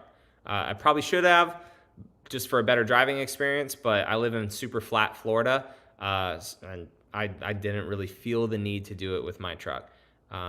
Thinking about trading in my Bronco because of transmission issues, looking for a quick truck / SUV. What are your thoughts? Quick?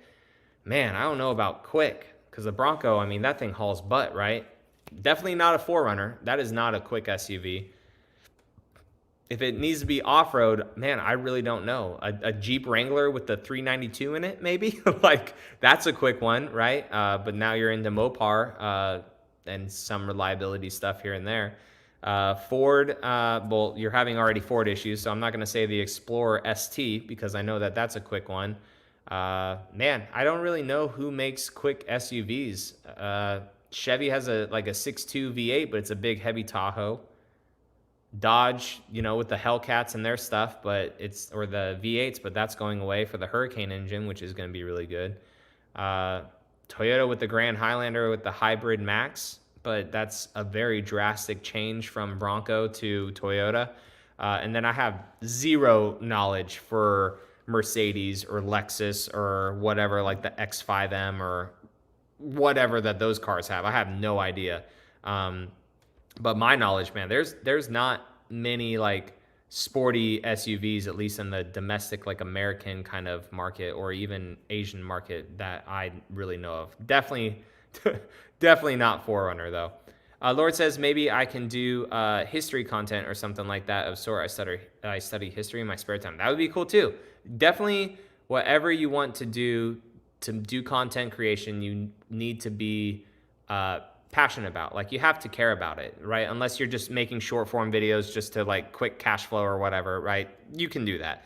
But there are some good history short form videos and stuff, or like space ones. I always get into space and outer space and all that stuff like super late at night, which is why one of my goals are to put my phone in my office every single night this year before going to bed. And I just put it in my office, forget about it, we're good to go.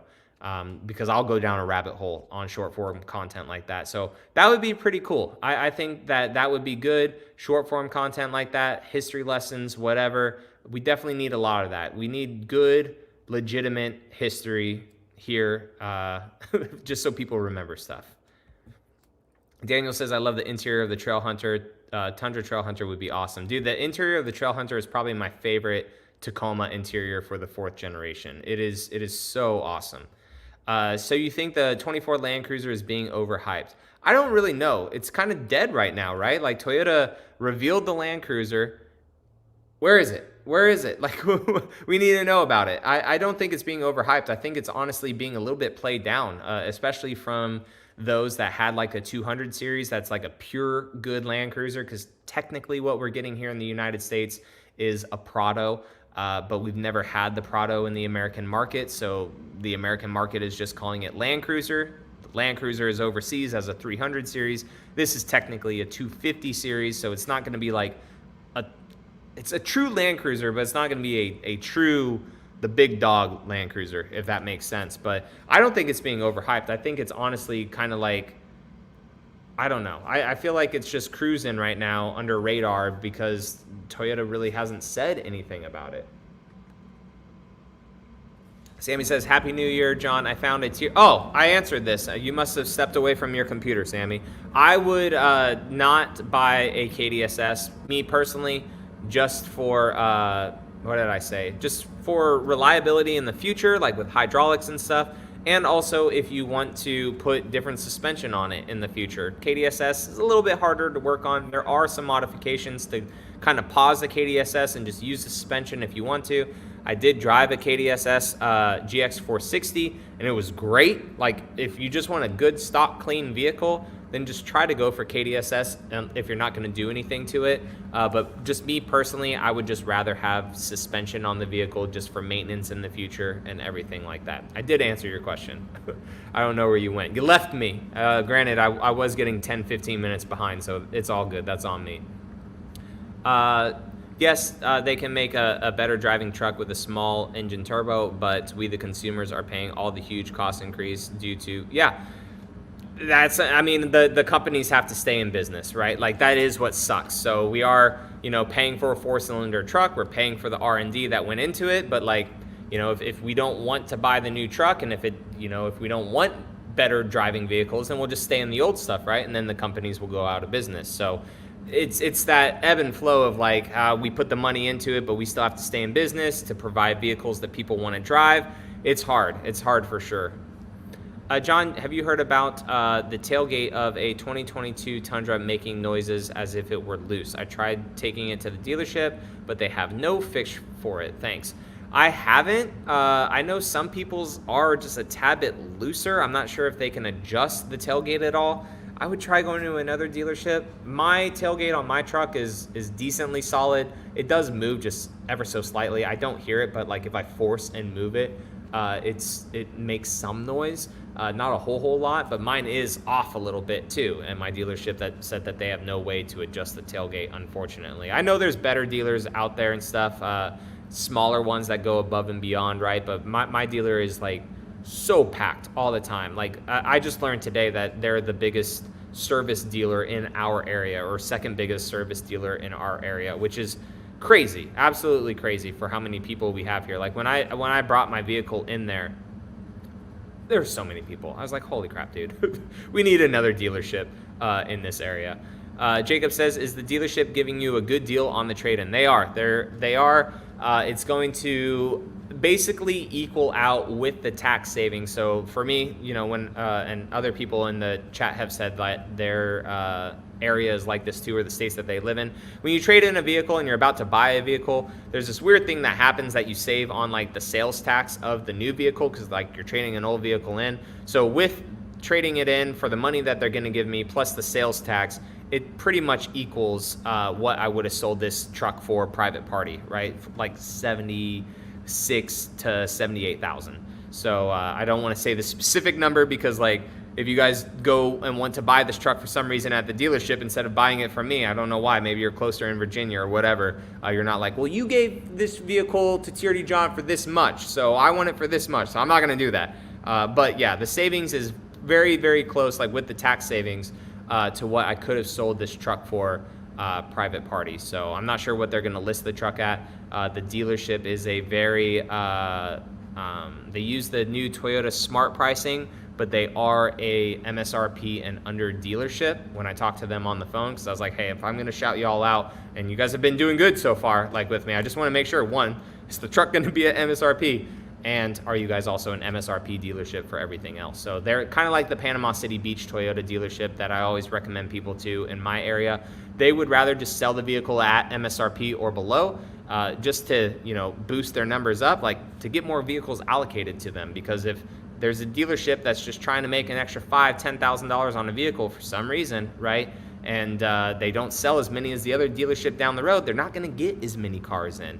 And then they're like, well, we don't get many cars in, so this is the price. Well, the reason you don't is because you're not selling as many, and that's how that works. So the more vehicles you get, the more you sell, basically, and that's how a lot of dealerships are kind of starting to see things, which is awesome. John, be proud of yourself. Good man, good channel. I appreciate it, Wayne. Thank you for all the support. All good, Sammy. Yeah, no, it's all good. It's been a busy day because we actually started a day late, but it's okay.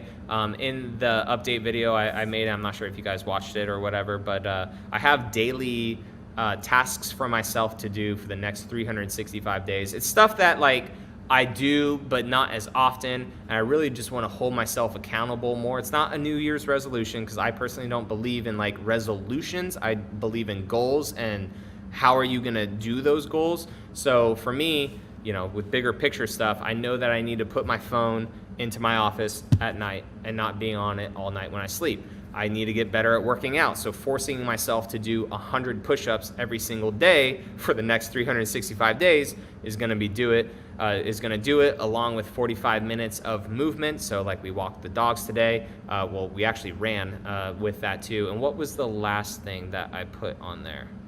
There was multiple things. Oh, read 10 pages of a self-improvement book. So that is like my personal thing that I'm doing for the next 365 days. And then if you guys haven't heard of the 75 hard, people are calling it a challenge, but it's really like a lifestyle and it's a movement for that. But a 75 hard program is from Andy Frisella. He's an entrepreneur. Crazy program, but we're actually doing the next one after that. It's called phase 1. So it's everything that is included with 75 hard.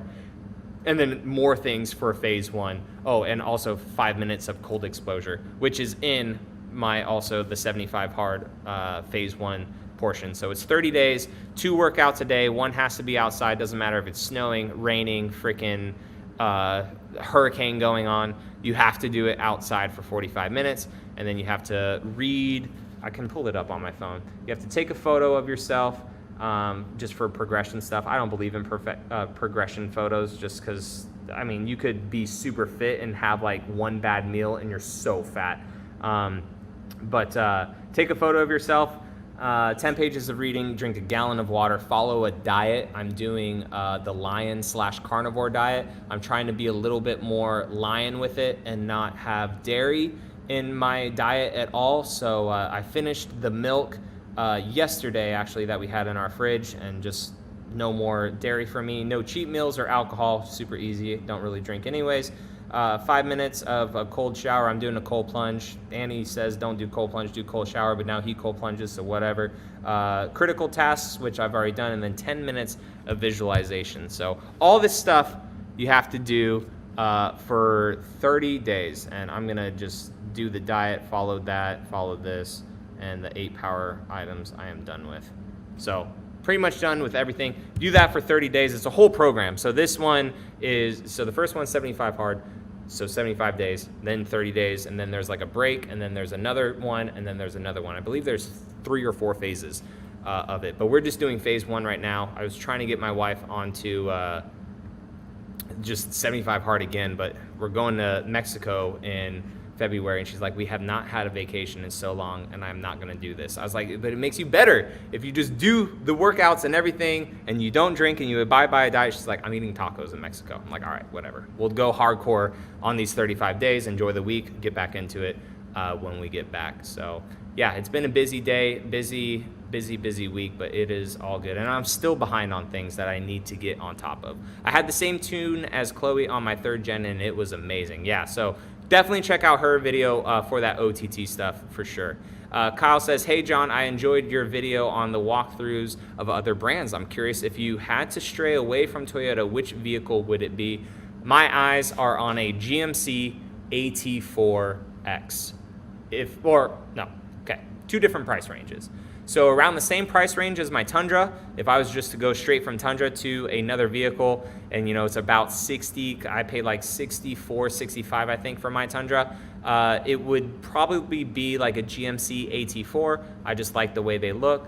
Or if I wanted to shell out a little bit extra money, hands down, a Ford Raptor. I really like the Ford Raptors. I've always liked them. They've always been badass. I don't know if it's the West Coast in me that just loves pre-runner style trucks and stuff with the fiberglass fenders. I have no idea.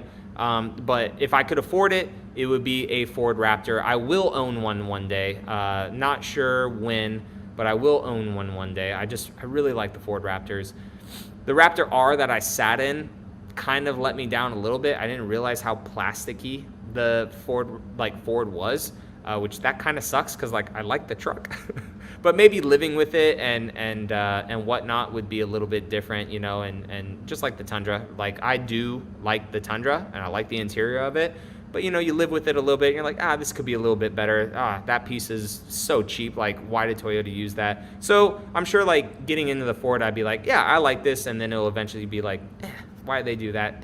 What is this? What is that? But it'd be a GMC AT4 or a Ford Raptor would be the two trucks that I would stray away from Toyota full-size trucks for. Wait for the new Land Cruiser. Wait for the new Land Cruiser if you want something quick. How quick? Because I don't know when that car's coming. I think it's going to be around spring, I think, is what they're saying for the Land Cruiser. GX 560 will be quick. Oh yeah, you could do that too. That I completely forgot. I don't even know why I forgot about Lexus. But yeah, the GX 550 will definitely be super, super quick.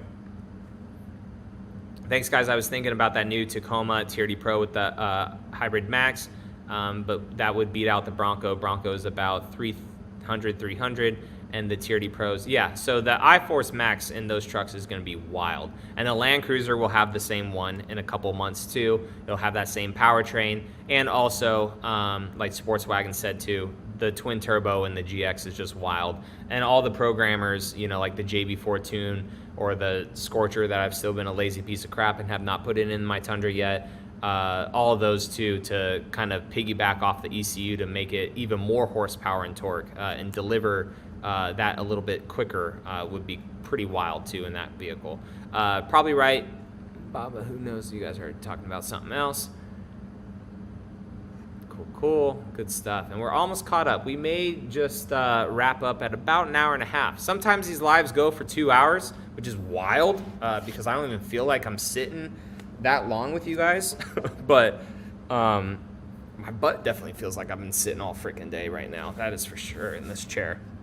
It feels like Toyota is either having a really hard time with sourcing parts or it's on purpose to keep up prices on certain models. I go back and forth with this. I know that Toyota does pretty complete vehicles, if that makes sense, whereas a lot of the other brands are still shorting some things, right? Like not getting heated seats in certain models or chips for this or chips for that, and they just put blanks there where they should have had stuff. So my feelings go both ways with this. It does stink that there aren't as many Toyota vehicles out there that there should be, right? But at the same time too, every Toyota that's delivered is a complete vehicle and it has all the parts that the truck should have, if that makes sense. So I'm indifferent about this. I'm kind of both ways. It does feel intentional, but like that keeps the values high, which is nice.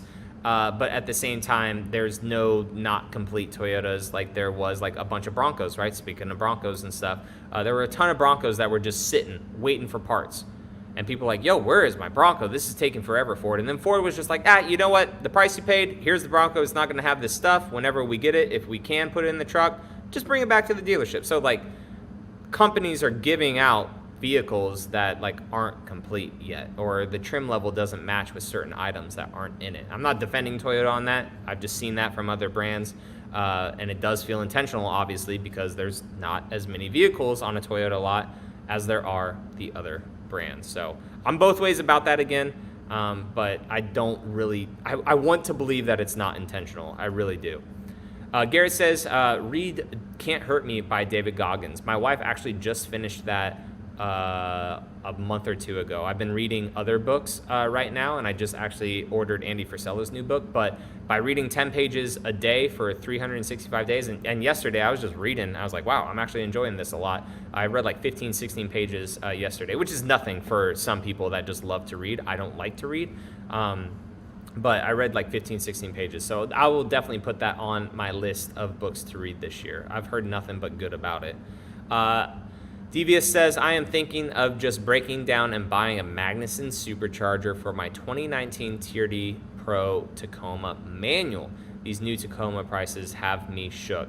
Hey, and depending if that truck is paid off or dang near close, Magnuson supercharger, that's only a couple, months worth of payments of a new truck, right? So part install, let's say you're at 9 grand, something like that, in tuning or whatever too, hey, that's a couple months worth of payments, right? At $800. It's like, I'm not even gonna try to do math right now, but it's like 5 months. And then you don't have a payment anymore. So definitely save the money. So I've heard like back and forth about the Tacoma kit, right? Like I believe one of the earlier issues for the Magnuson kit was the fueling. They couldn't get the fuel mapping right. So, but maybe it is good now. Maybe it's just the tuners that aren't the best right now too. Not saying that the tuners aren't bad, but just like the software that the tuners are getting maybe isn't all the way there for the Tacoma. I really want to get into contact with the right people to do a supercharger for the 4Runner. I think that would be a really cool project to do this year, but at the same time, man, there's like so many cars that are coming out. I don't know if I have the bandwidth to do it. And then if we're moving down to Tampa, like, because I really want to give you guys good quality content this year. There will be like the quick hit stuff too at first, but like I really want to sit down and really edit the videos out and stuff. I don't know if you guys heard it yesterday, and if you did, let me know what you think about it in the comments here real quick. But the update, like, hey, Happy New Year video, had like a little bit of music in it. It wasn't like over the top and super freaking annoying like some people do. It was just kind of there and subtle. So if you guys heard it and if you guys liked it, let me know. If you didn't even hear it, then maybe I need to turn it up a little bit. But like just sit down boring videos like that, I just put a little bit of music in. And obviously that video was meant for those of you that care enough to like come to a live stream on a Tuesday and just listen to me, right? That video is directed more for you individuals versus the people that just only care about my channel to watch car content, right? Or just see what's new with certain vehicles. So when are you moving to Tampa? Ross, hopefully Q1 of this year or Q2. We're already starting to work with lenders, like trying to figure out how much VA entitlement I have left and what to do. And then my wife and I were really starting to figure out what we want to buy down there. So that, not to sound like I don't know. I don't even know what the word I'm trying to say. We have a nice house right now. We have a nice house. Worked freaking hard for it. We have a nice house, okay? But it's hard to go from this house to a house down there that's significantly cheaper, if that makes sense. I'm trying not to sound like an ass while saying this, but we have a nice house. We worked hard, and we're thinking about going and downsizing price-wise and amenities-wise and neighborhood-wise when we go down there. And the reason for that is one, to save a lot of money, right? Like we'll rent this house out, we'll make money while we rent this house, we'll go down there, hopefully YouTube flourishes and gets even better, right? I'll do more content for you guys, which does relate to more income. My wife will have a ton more real estate stuff to do down there, right? Bigger area, more clients, all this stuff. And if we have like a house that's cheaper, that will allow us to do more things, right? It will allow us to reinvest into our business more. So that was a big issue of us going back and forth, was do we want like the same caliber of house and neighborhood or better that we have now, but we don't want to be house poor and try to like really make it out here. And then like if we fail because the mortgage is too high, then that's just stupid. So we've settled on a bit cheaper of a house. So now what we're trying to do is figure out how much like my VA and all that stuff, because when you join the military, you get a VA loan stuff, which is pretty cool.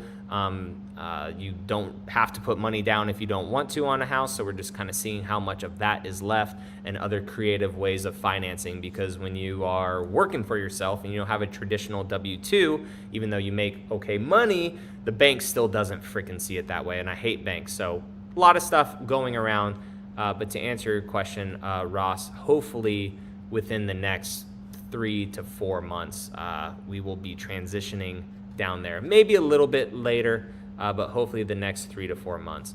Steven says, answering Sammy, if Sammy, you're still in here, asking about the KDSS 4Runner, says, as an owner of a KDSS 4Runner, do you have recommendations for suspension? Oh, maybe this is just for that. Mainly off-roading, look liking to add weight. So I I personally don't. I don't want to tell you anything that is right or wrong for that. Go to trail4r.com and just type in KDSS. Trail4r.com. I work with Trail. We do a lot of stuff. The company's growing like crazy. But just type in KDSS and just see what type of options they have in the search bar there. I don't want to send you down the wrong rabbit hole for KDSS. I have zero knowledge of KDSS on the 4Runner. So trail4r.com and just type in KDSS into the search bar. I'm not sure what will come up, but I know there's suspension kits out there. Dr. KDSS does a whole bunch of stuff too if you want to like pause your system, I think, and all that. So yeah. Does 2024 Sequoia have a capstone model? They do. Yep. It still does have the capstone model, which should be the top tier Sequoia. Bobby says, what are your expectations for the new 4Runner? I hope it's just a wild card. I don't want it to be like a subtle vehicle and just like, it's a 4Runner, whatever. No. My expectations for it is it needs to look like a 4Runner and needs to have a rear roll down window. It needs to look off-road and aggressive because the Land Cruiser, that one can be the soccer mom mall crawler and stuff, whatever. The 4Runner, it will still be a soccer mom mall crawler and whatnot, but it needs to look aggressive, have a very nice interior, hopefully still be made in Japan, and just have a very good powertrain. I'm very, very certain that it's going to have the Tacoma options. If it has a manual transmission, that's just freaking wild if the 4Runner has that. But my expectations is it needs to look like a 4Runner. It could be a little edgy, a little more off-roady and aggressive looking. Rear roll down window and a very good powertrain. I only have 4 expectations for it. 5, don't make the pricing stupid. Do not make the pricing stupid. So I'll go with 5. Those are my 5 expectations. That's a good... I've been meaning to make a video about the 4Runner.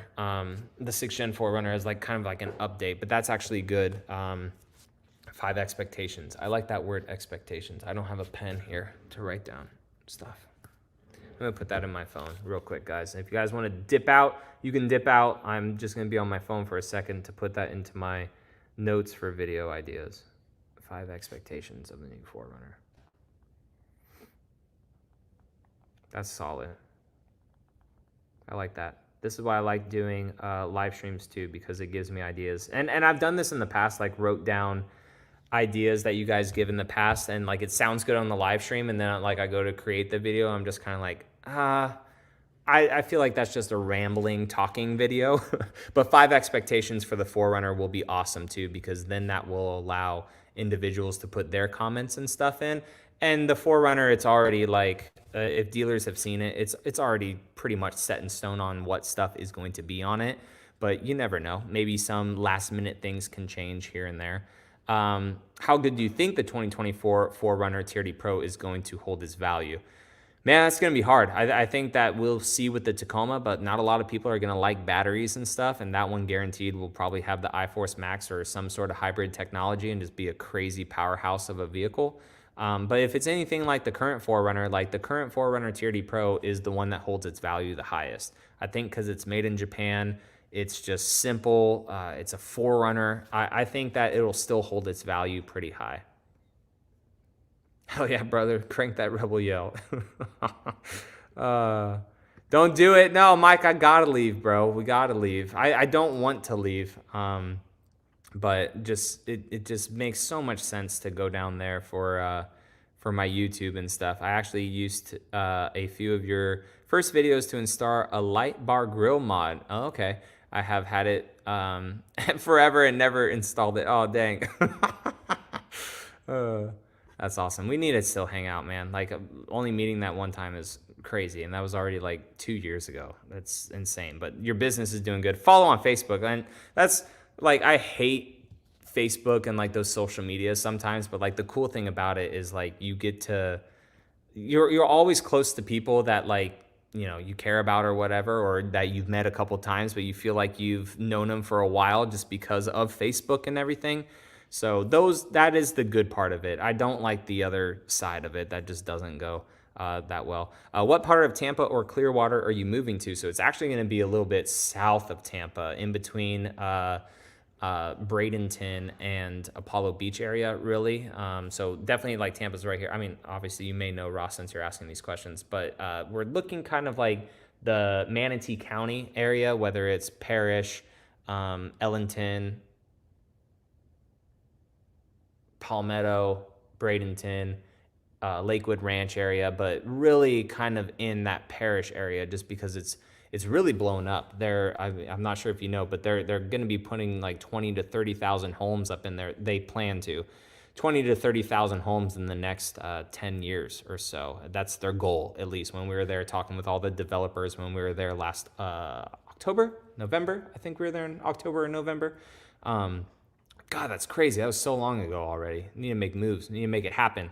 But the Parrish area, that we really liked Manatee County, super clean. Bradenton was beautiful in certain areas that we were at in Bradenton. Lakewood Ranch was just insane there, and it was just nice. I just really, really liked it. It was really good. No, I appreciate it. I didn't want to just come across as that, because I see it in the comments sometimes, bro, where people are like, oh, it must be nice for this, must be. Well, yeah, it's nice. I worked for it, like it's great to have things. Like if you want to work for it, there's different types of people, like some people are super happy with just being happy. And if that's all you want, then that's perfectly freaking fine. Like I'm not talking shit about that. Like it's totally cool. But I just hate seeing the comments sometimes of people that like, they try to make me feel bad. It's like, no, bro, like I enjoy the stuff. Like I work hard for it, but I just didn't want to come off as a, whatever. But yeah.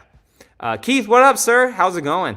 Make sure you stop and see us when you roll through Charlotte in your 24 Tacoma. We can install those billet tie downs. That would be sick. I'm not sure the exact route that I'll be going, but if the detour ain't that bad, then why not make some content with it and stuff too? You get to check out the truck. That will be awesome. Hopefully it's in a couple weeks. Like the truck's supposed to be built in 2 days or so, and then hopefully it just gets shipped right away with all the other trucks and we can make it happen, man. That would be absolutely awesome.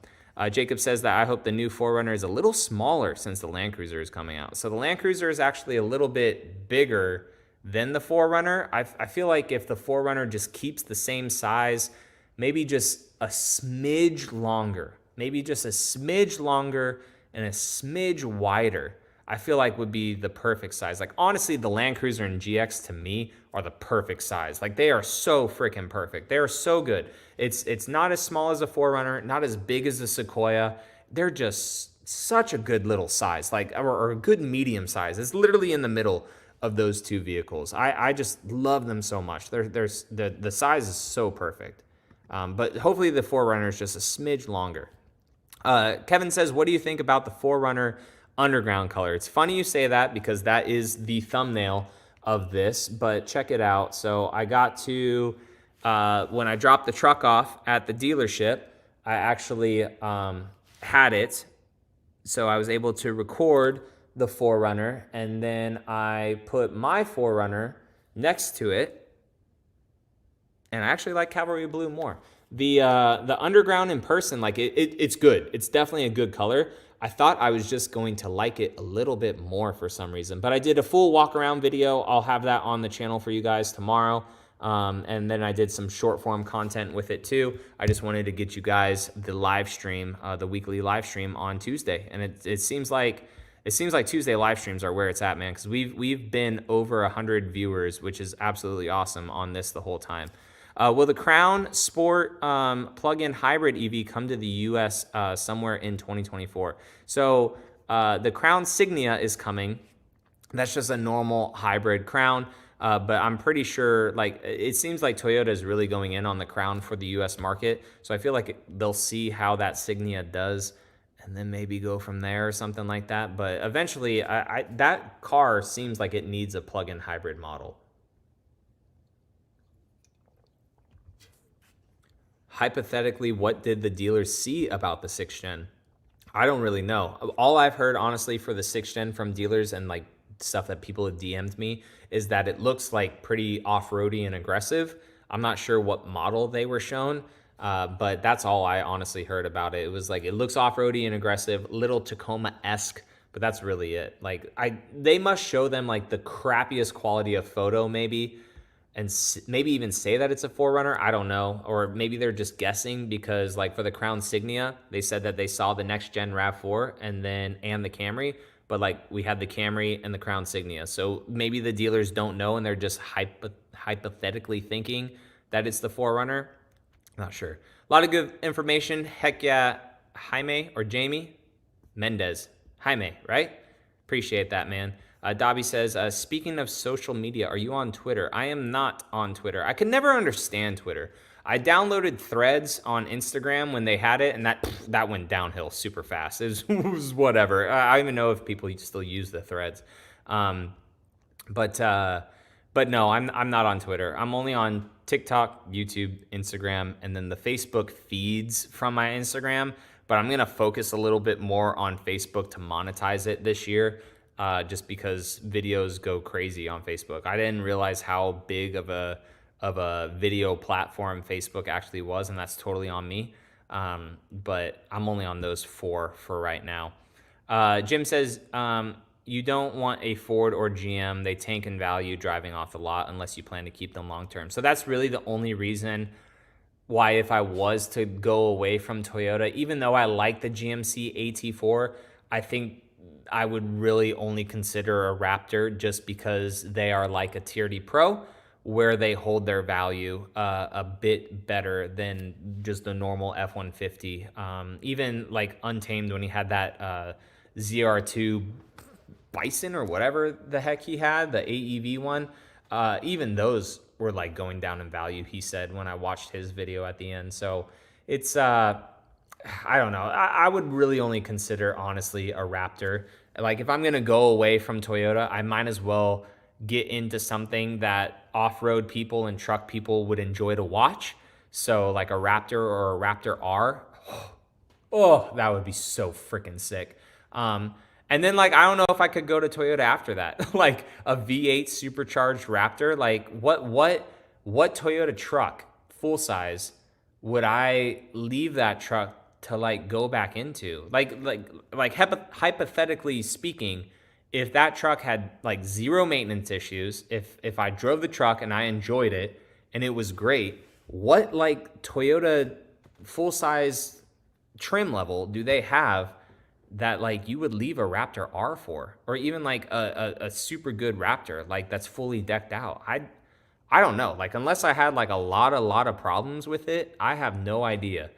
And it would be good. So like that, really thinking about it again and spending money, it would most likely have to be a Raptor, just to hold its value in case I want to trade it, for you guys to enjoy it as well. I've talked about the Raptor several of times. I almost bought one as well last year too, before I bought this Tundra. I don't know, but they do suck in value. And that's, again, getting back to everyone saying like, well, the ZR2 is cheaper than the Tacoma. This is cheaper than that. The Chevys are cheaper. Yeah, they're cheaper. And when you resell it, unfortunately, it's cheaper than the competition. So yes, you're spending a little bit more on the Tacoma, but when you resell it, hopefully at the end, you know, if car values, and the Tacoma does what all the last generations do, it will hold its value at the end. John says that the Lion diet is easy: beef, water, and salt. Eat one ribeye per day and you're good. Bro, excuse me. This whole fridge over here, that whole freezer right there, has a quarter of a cow in it. So I will definitely be doing that. The good ground beef from that cow as well. Just salt. I got some real salt as well from Whole Foods. So I am leaning more towards Lion diet for this 30 days, and we'll see how I feel after it.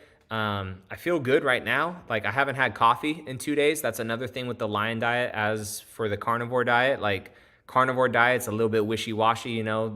People can have your spices and your seasonings, like your garlic, your peppers, all that stuff. You can have coffee, you can have creamer in your coffee, like heavy whipping cream, like just make sure it's as fat as possible. And that's what I've been doing for the last 3 months. And like, I felt fine, but I didn't feel still all the way there. Like, I felt better than I was on, you know, a standard, just whatever, eat, like not really counting calories and stuff. But I felt the best I've ever really felt, like, on carnivore, really. But I feel like this lion diet, especially with good grass-fed beef in that freezer from my wife's parents' farm, I feel like it's going to take me to a whole nother level, hopefully. We will see. And then cold plunging every single day, reading, putting the phone away, getting good sleep, all that crap. Hopefully it's for a whole nother John, right? Yes, sir, absolutely. Work hard, play hard, bro. That's all it is, man. And it's just getting out of your own head. It's just really getting out of your own head. And I'm guilty of it. I am not perfect by any freaking means at all, right? Like even today, I played around on my phone a little bit too much than I wanted to. I still have to do my 10 minutes of visualization. I still have to read and all that stuff. And I'll probably go to bed late because I didn't do all that stuff earlier. So I'm still guilty of it. It's whatever. No one's perfect. But like if you see it, and you admit it, and you just try to work against it or in a better way, then it's just the way you got to go. It's great to see people working hard, making sacrifices, and reaping the rewards of that. And I want everyone to be able to do that. Everyone needs to get what they want out of life, bro. You only got one. At least to our knowledge, we only got one, right? So we don't know what's after this or whatever, whether you're religious or not, right? Like we don't know exactly, like from our personal experience, like what is next. So like you just gotta just live every single day like the hardest. And it sucks. Like there's days like I've wasted, like during the holidays, bro. I didn't feel like doing crap certain days, right? It's a whole day of life just wasted. And it sucks, like the first of the year is somehow a mental trigger for us to like, oh, let's get going, guys. Like, oh, let's go. But like, it's just, we just got to get at it, man, and just stay at it. What do you think about the new Terra color? I like Terra on the Tacoma. The Tundra, it's good. It's fine. The Sequoia, not the biggest fan of it on the Sequoia. It still does look good. The 4Runner, I haven't seen it on the 4Runner, but I feel like the Terra color on the 4Runner may be a little bit too brown just because the 4Runner doesn't have a lot of black accents. Like the Tacoma, dude, it has so many good black accents, like the gloss black roof, all the gloss black on it. Not a lot of people like the gloss black. But I like it on the Tacoma. I think the Terra looks pretty cool. Marty, I'm not sure if you're still in here, man, but it's called the Crown Signia, or the Century also, or the Crown and Century. Yeah, so the Century is the thing overseas, like the big Rolls-Royce Cullinan looking vehicle, and then the Crown SUV that we have coming here is called the Signia. All right, so last few questions, guys. We've already been on for a couple hours. That's absolutely wild. TRD RAV4, what up? What up? How's it going? Ahmed says, back home, my uncle imported a 2020 Crown Hybrid, but it was all in Japanese. That's crazy. Crown is such an icon in Asia. In South Asia, Middle East, we missed out on it here for decades. Yeah, and like the ones that they're bringing over here, I mean, every single one that I've seen so far is just quality. It is absolute quality. It might as well be a Lexus, but like even that Crown Signia at the LA Auto Show that I got to showcase for you guys, that was a pre-production car, and the carpet felt so soft. Like I don't have carpet in my house, but it's like better than any carpet that I've felt in a house before. All the fit and finish, they're all made in Japan, so they definitely have that pride as they import those over here into the United States. Yeah, Ram TRX, that'd be absolutely wild too. The interiors of those Rams are actually really nice too. I've seen some for pretty, not cheap, but like those do hold their values, but I feel like for some reason, not as much as the Raptor. However, with Ram going away from the V8, those TRXs, they may hold their value like crazy.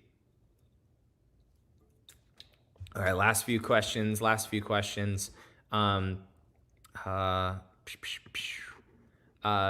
TRD or TRD RAV4 says, John, the RAV4 TRD and Adventure has a loud engine noise. The RAV4, if it's not a hybrid, does have kind of a whine to it, like a whiny engine.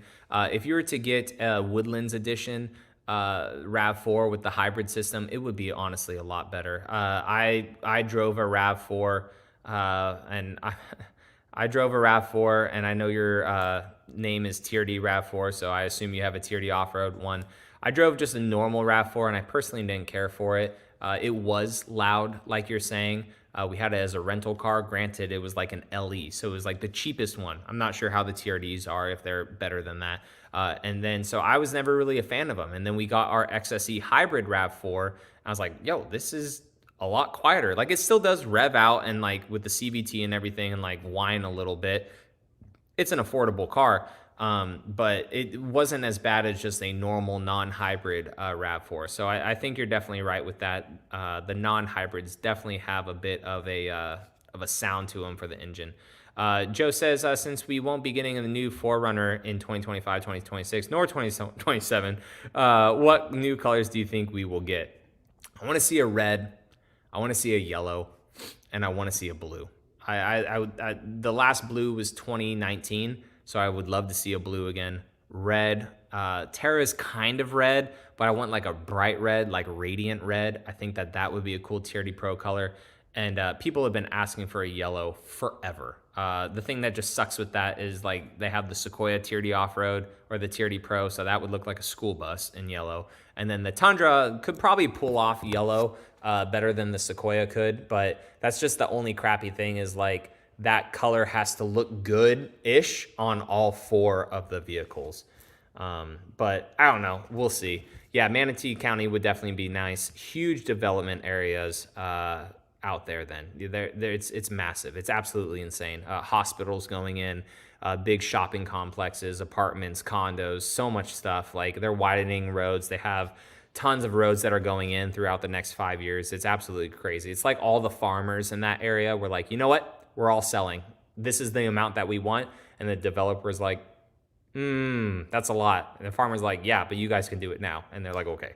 So there's a ton of land that was sold. I really want the new Tacoma. I got 2 kids, medium-sized dogs. Should I go full size? I think depending on the size of your kids right now, the Tacoma may be okay, right? But in a couple years or whatever, when your kids get bigger, you just have to go full size. The Tacoma is, I mean, I know of people that have families that they all stuff them in the Tacoma and they're okay, but it's just not a lot of room. Honestly, like, if you want to kind of get an idea, just go into a 3rd-gen Tacoma, see how it is. The new one is better height of a roof, better rear seating position, but it's not like insanely good. It's still a mid-sized truck at the end of the day. I would personally recommend full size for a whole family.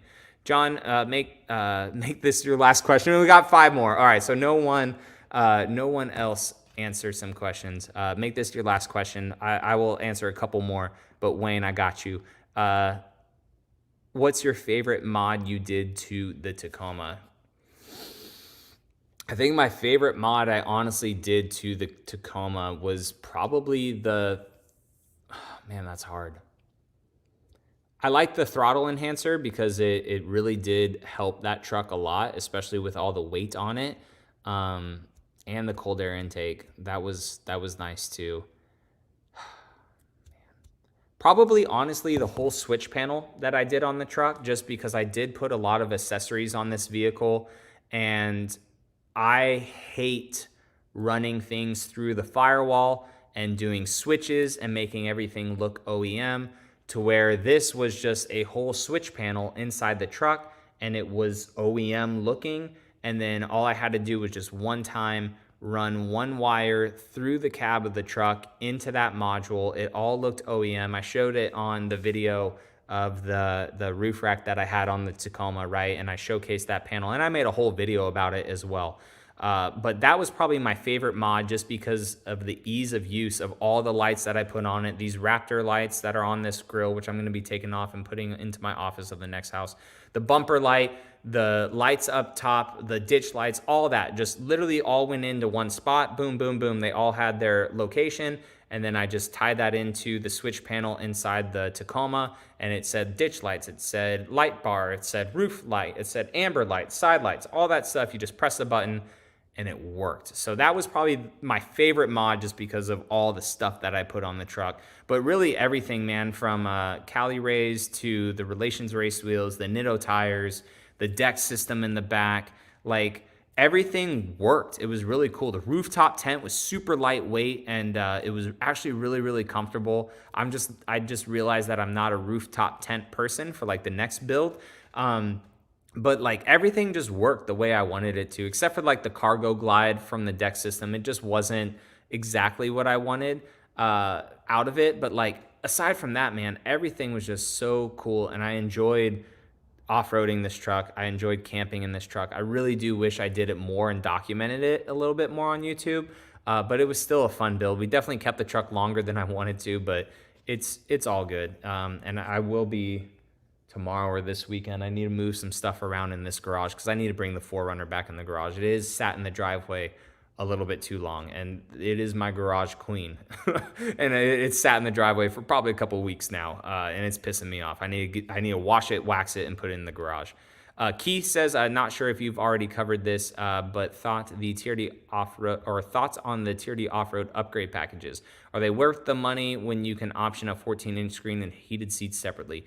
No, it's not. If that's all you want in the vehicle, and whenever Toyota eventually, has that unicorn of those lightly upgraded vehicles roll out, I think that's the way to go. Especially if you just want, a bigger screen and heated seats. I think just trying to find those options by themselves will be significantly cheaper. Because I think on Toyota's site, if you just want those, I think it's like $400 for one and like $400 for another, or $500 for another. And in my opinion, $900 is a lot better than $8,800. So, yeah, you get the Softex seats, which I personally like more than cloth, but I don't know, that's significantly less money, especially if you just want the bigger screen for off-road.